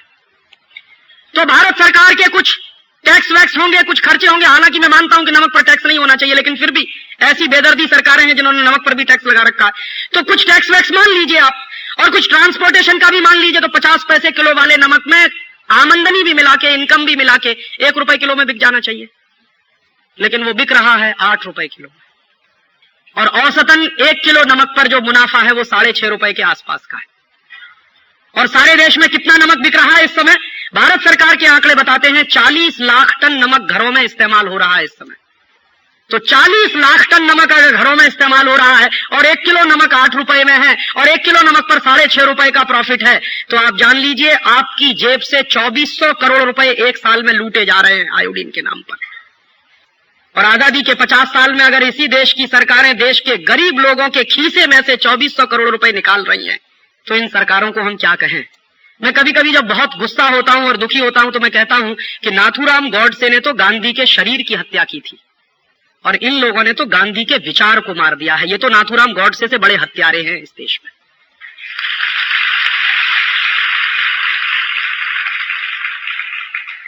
क्योंकि शरीर तो वैसे भी नश्वर होता है, आज रहेगा कल नहीं रहेगा, विचार महत्वपूर्ण होता है किसी भी आदमी का।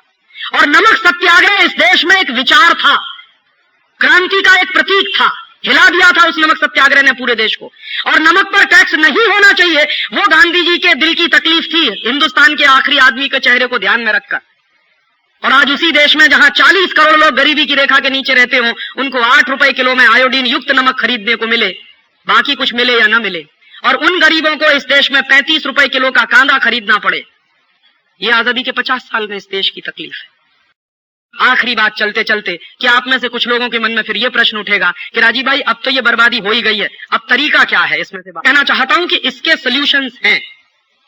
माने ये जो व्यवस्था में हम फंस गए हैं, ये जो ग्लोबलाइजेशन में हम फंस गए, लिबरलाइजेशन में हम फंस गए, और जो बर्बादी आ गई है पिछले 7 साल से, इसको ठीक किया जा सकता है। कैसे ठीक किया जा सकता है? कुछ काम हमको करने पड़ेंगे इस देश में।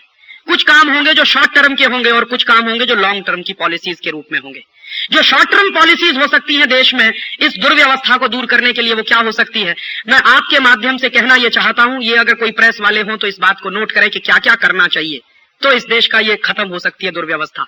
सबसे पहले तात्कालिक रूप से इस देश में एंटी डंपिंग लॉ को ताकतवर बनाने की जरूरत है, ताकि विदेशी कंपनियों को डंप करने की जो छूट मिली है वो रुके।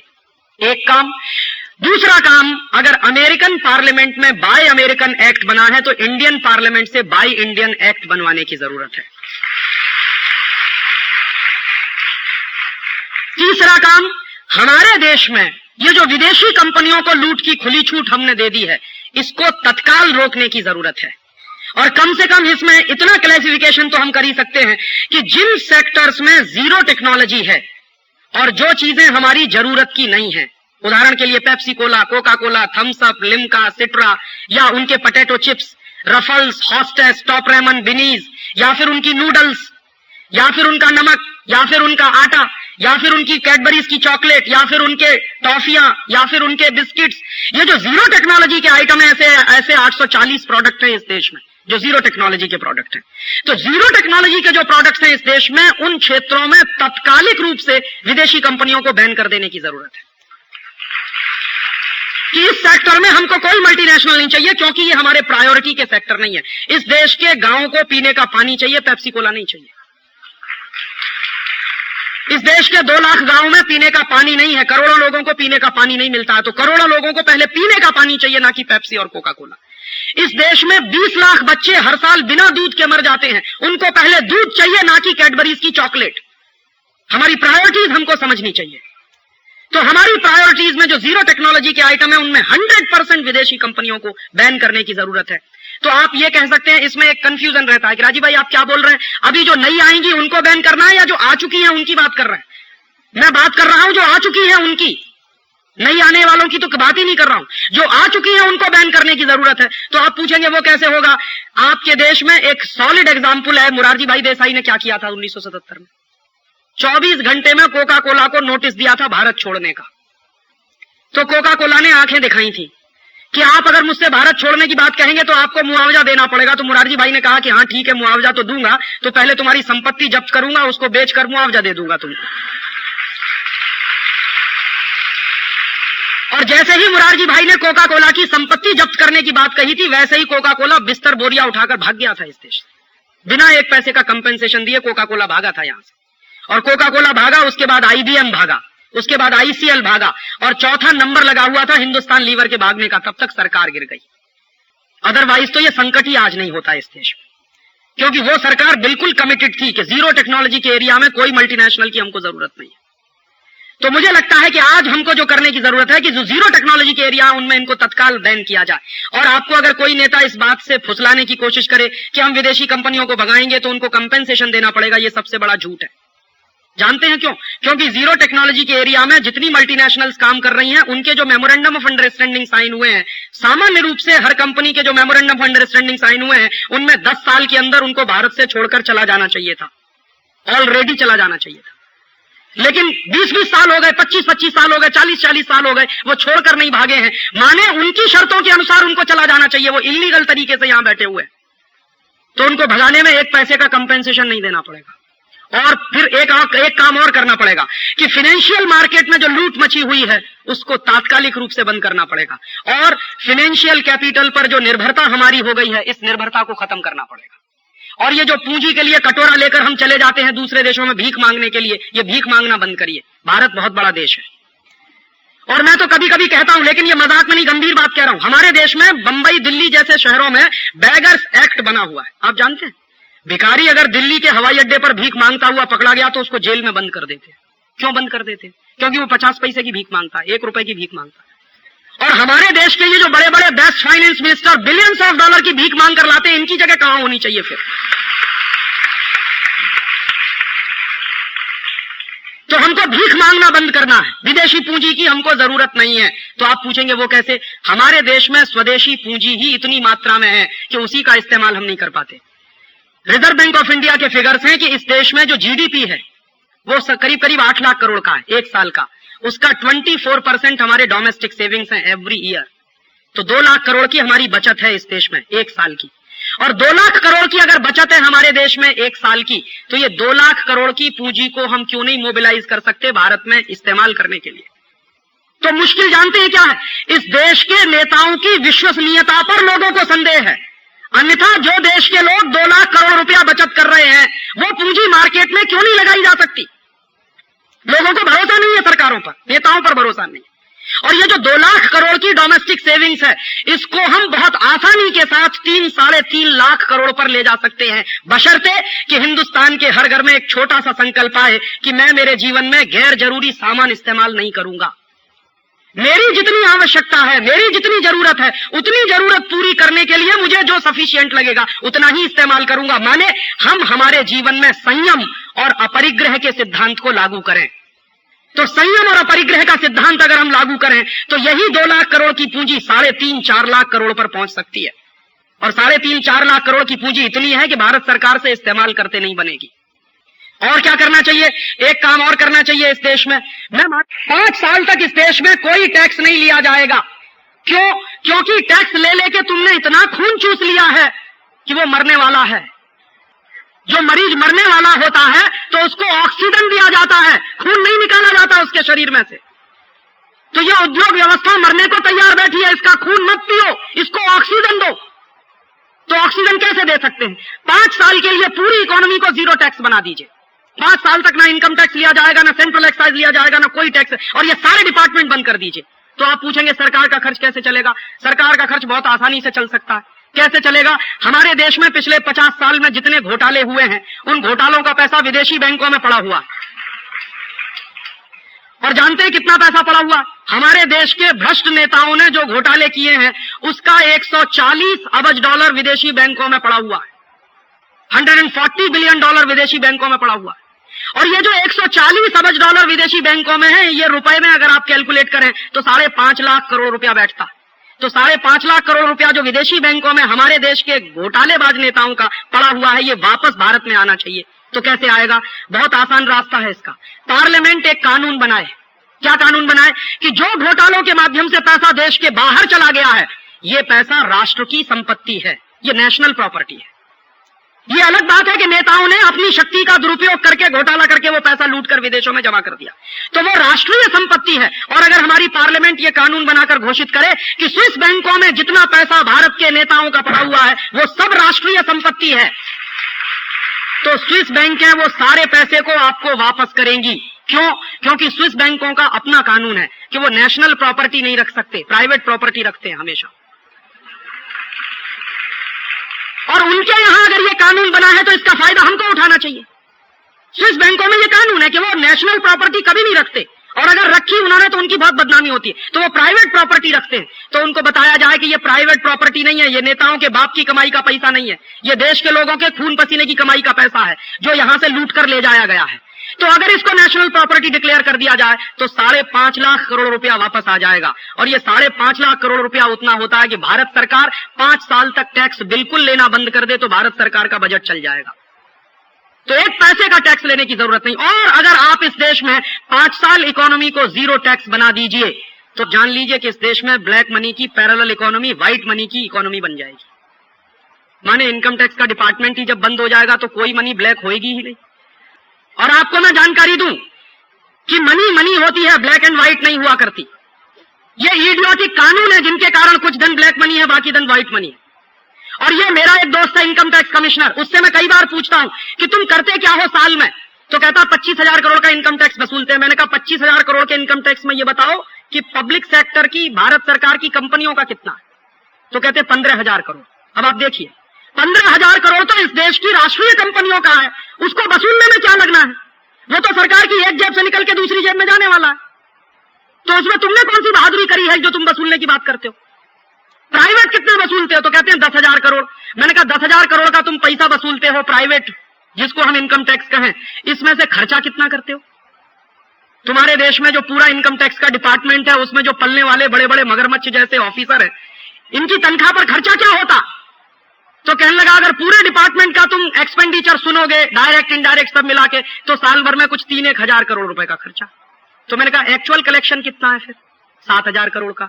तो मैंने कहा 7,000 करोड़ की सब्सिडी क्यों नहीं देते थे देश को? माने क्या है? 7,000 करोड़ माफ क्यों नहीं कर देते? कहने लगा बात तो तुम्हारी समझ में आती है। मैंने कहा फिर तकलीफ क्या है इसको लागू करने में? तो कहने लगे मेरी कुर्सी का क्या होगा? मैंने कहा तुम्हारी कुर्सी का कुछ नहीं बिगड़ने वाला। मैंने उससे पूछा कि तुम्हारे इनकम टैक्स के 1 लाख के ऑफिसर्स कितने? तो पूरे देश में 3200 ऑफिसर्स हैं। तो मैंने कहा इन 3,200 ऑफिसर्स को हम हाथ में हल पकड़ाएंगे और खेत में जोतकर जीविका चलाएंगे ये अपनी। कहने लगा क्यों? मैंने कहा तुमको मालूम नहीं है कि कैपिटल फॉर्मेशन कैसे होता है?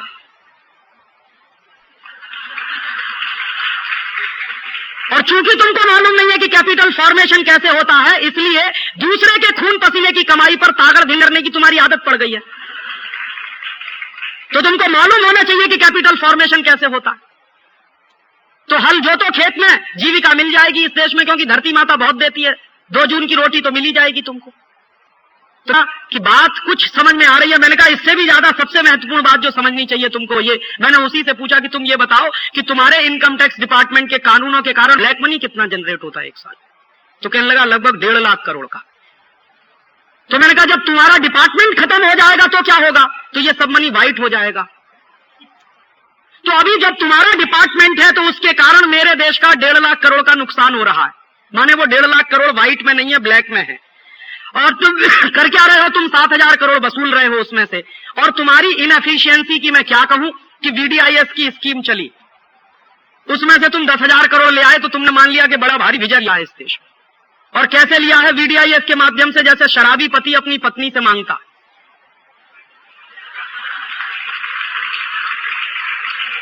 जो शराबी पति होता है वो अपनी बीवी के सामने जाके जानते हैं क्या कहता है कि आज दे दे शराब पीने के लिए, कल से नहीं मांगूंगा तुझसे।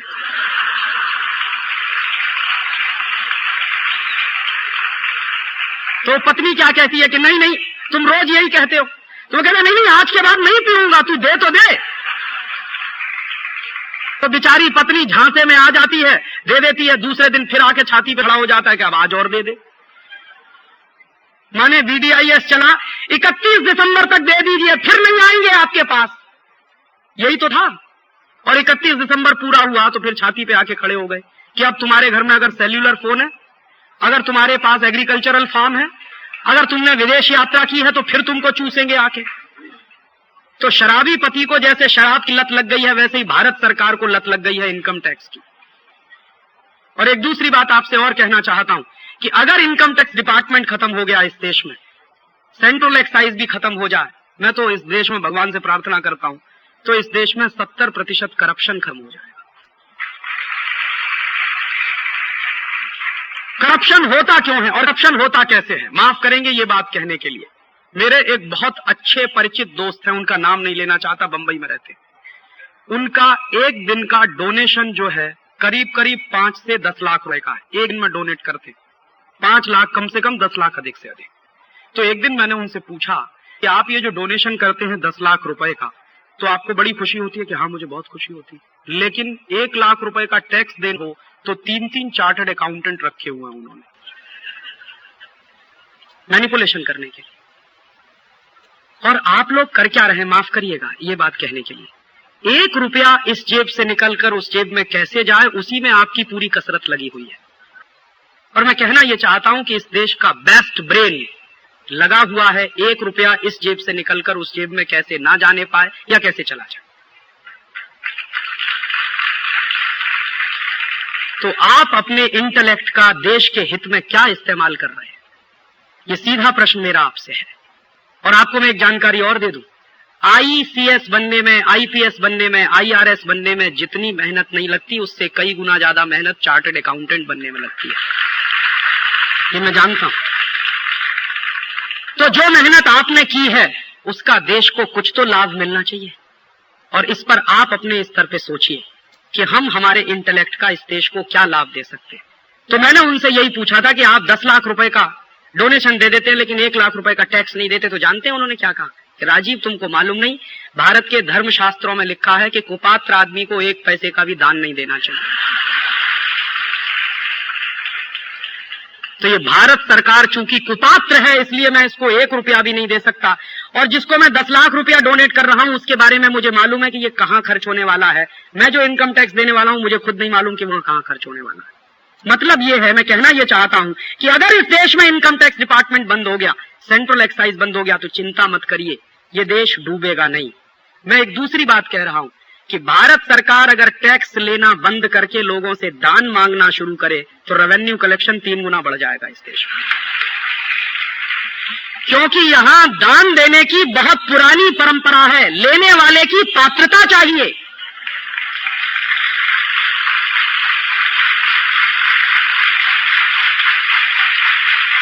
और अगर लेने वाला इस देश में पात्रता रखता है तो देने वालों की कभी कमी नहीं है।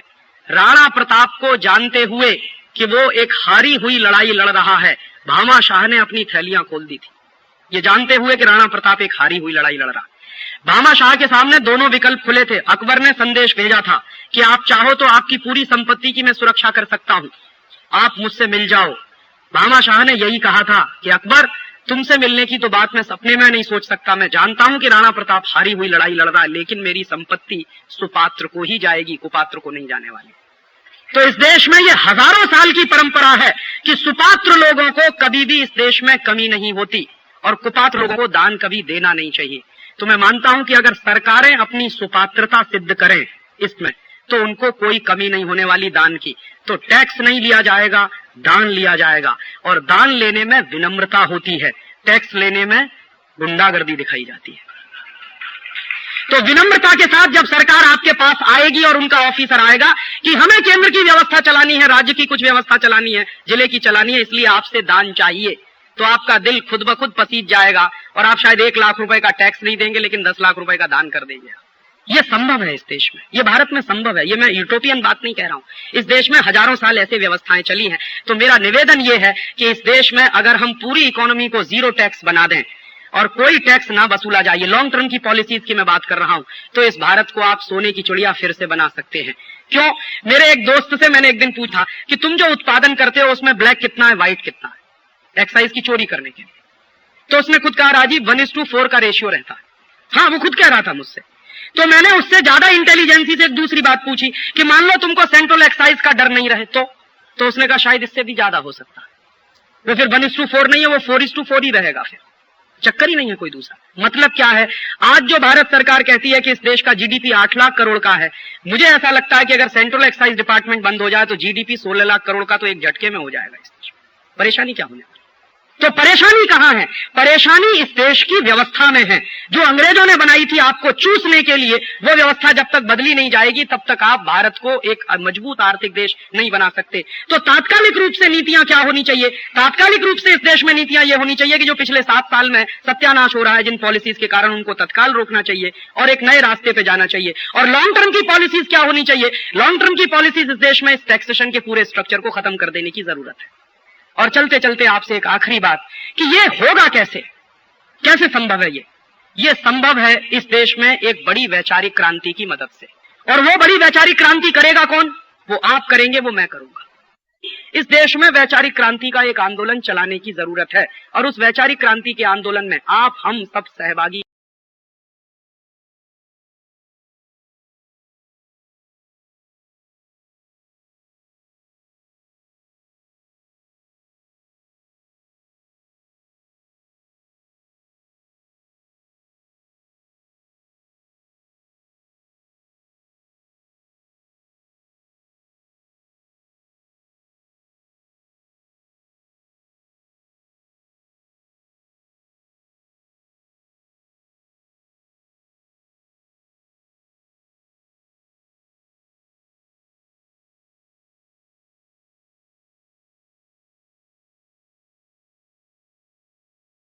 दोस्तों, सबसे पहले तो चैनल सब्सक्राइब करें, फिर लाइक, कमेंट और शेयर करें। और हाँ, हमारा एंड्रॉयड ऐप डाउनलोड करना ना भूलें।